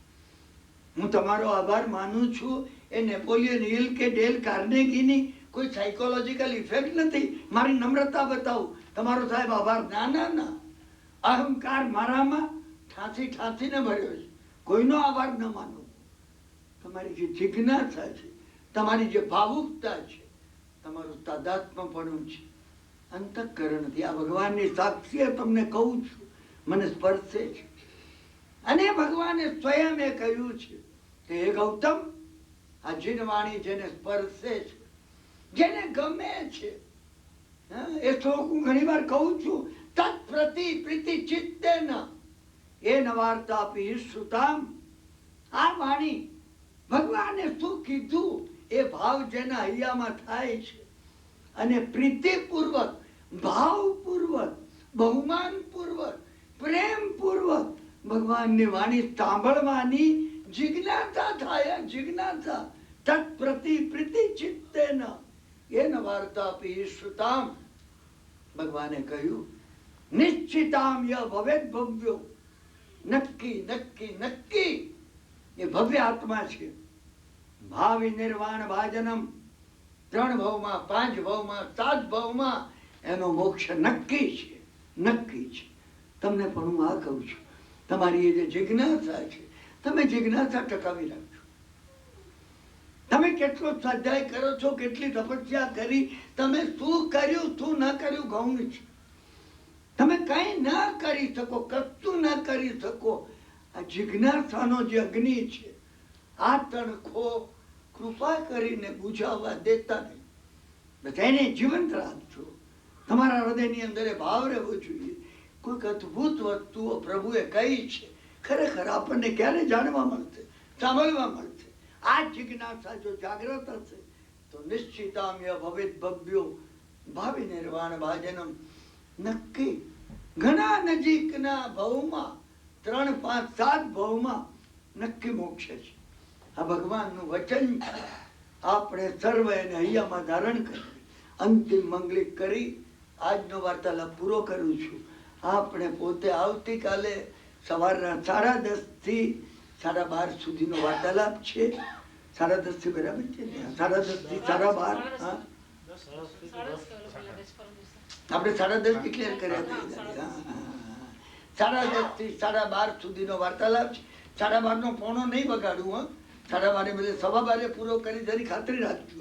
કારણ કે નહીં તો તમને લાગે આ કિરણભાઈનું ખાતું એવું છે ને કે 10:30 બદલે 11:15 શરૂ કરશે અને 12:30 પૂરું કરવાને બદલે 1 વગાડશે. હું કાલે એવું નહીં કરું, તમને ખાતરી આપું છું. સમજ્યા ને? તો આપણે ફરીથી એકત્ર થઈશું. આજે અંતિમ મંગલિક કરી આપણે આજનો વાર્તાલાપ પૂરો કરીએ છીએ. અંતઃકરણપૂર્વક હું તમારો સર્વેનો આભાર માનું છું. સર્વ મંગલ માંગલ્યમ સર્વ કલ્યાણ કારણમ. તમે નક્કી માનજો સર્વ મંગલનું આ મંગલ્ય છે. જગતમાં જેટલા મંગળો હોય એના કરતા ભગવત વાણીને સાંભળવાનો આ ભાવ જે છે, જેને ભગવાને કીધેલો જે આ ધર્મ છે. અને જૈન ધર્મ એટલે વૈષ્ણવ નહીં એમ નહીં, શૈવ નહીં એમ નહીં, આ બધા ધર્મોનો જે સમન્વય છે આ જૈન ધર્મ છે. જીતેલાનો જે ધર્મ છે એ જૈન ધર્મ છે. પાલે એનો જૈન ધર્મ છે. જૈન લોકોનો જૈન ધર્મ. જૈન બનવું પડે. મારે અને તમારે હજી હવે જૈન બનવાનું છે. જૈન હવે બનવાનું છે. સર્વ મંગલમ માંગલ્યમ સર્વ કલ્યાણ કારણમ પ્રધાનમ સર્વધર્માણામ જૈનમ જયતિ શાસનમ અંગૂઠે અમૃત વસે લબ્ધતણા ભંડાર શ્રી ગુરુ ગૌતમ સમરીએ મનોવાંછિત ફલદાતાર. ઓમ શાંતિ શાંતિ શાંતિ. જગતના સર્વ જીવો સુખી થાઓ.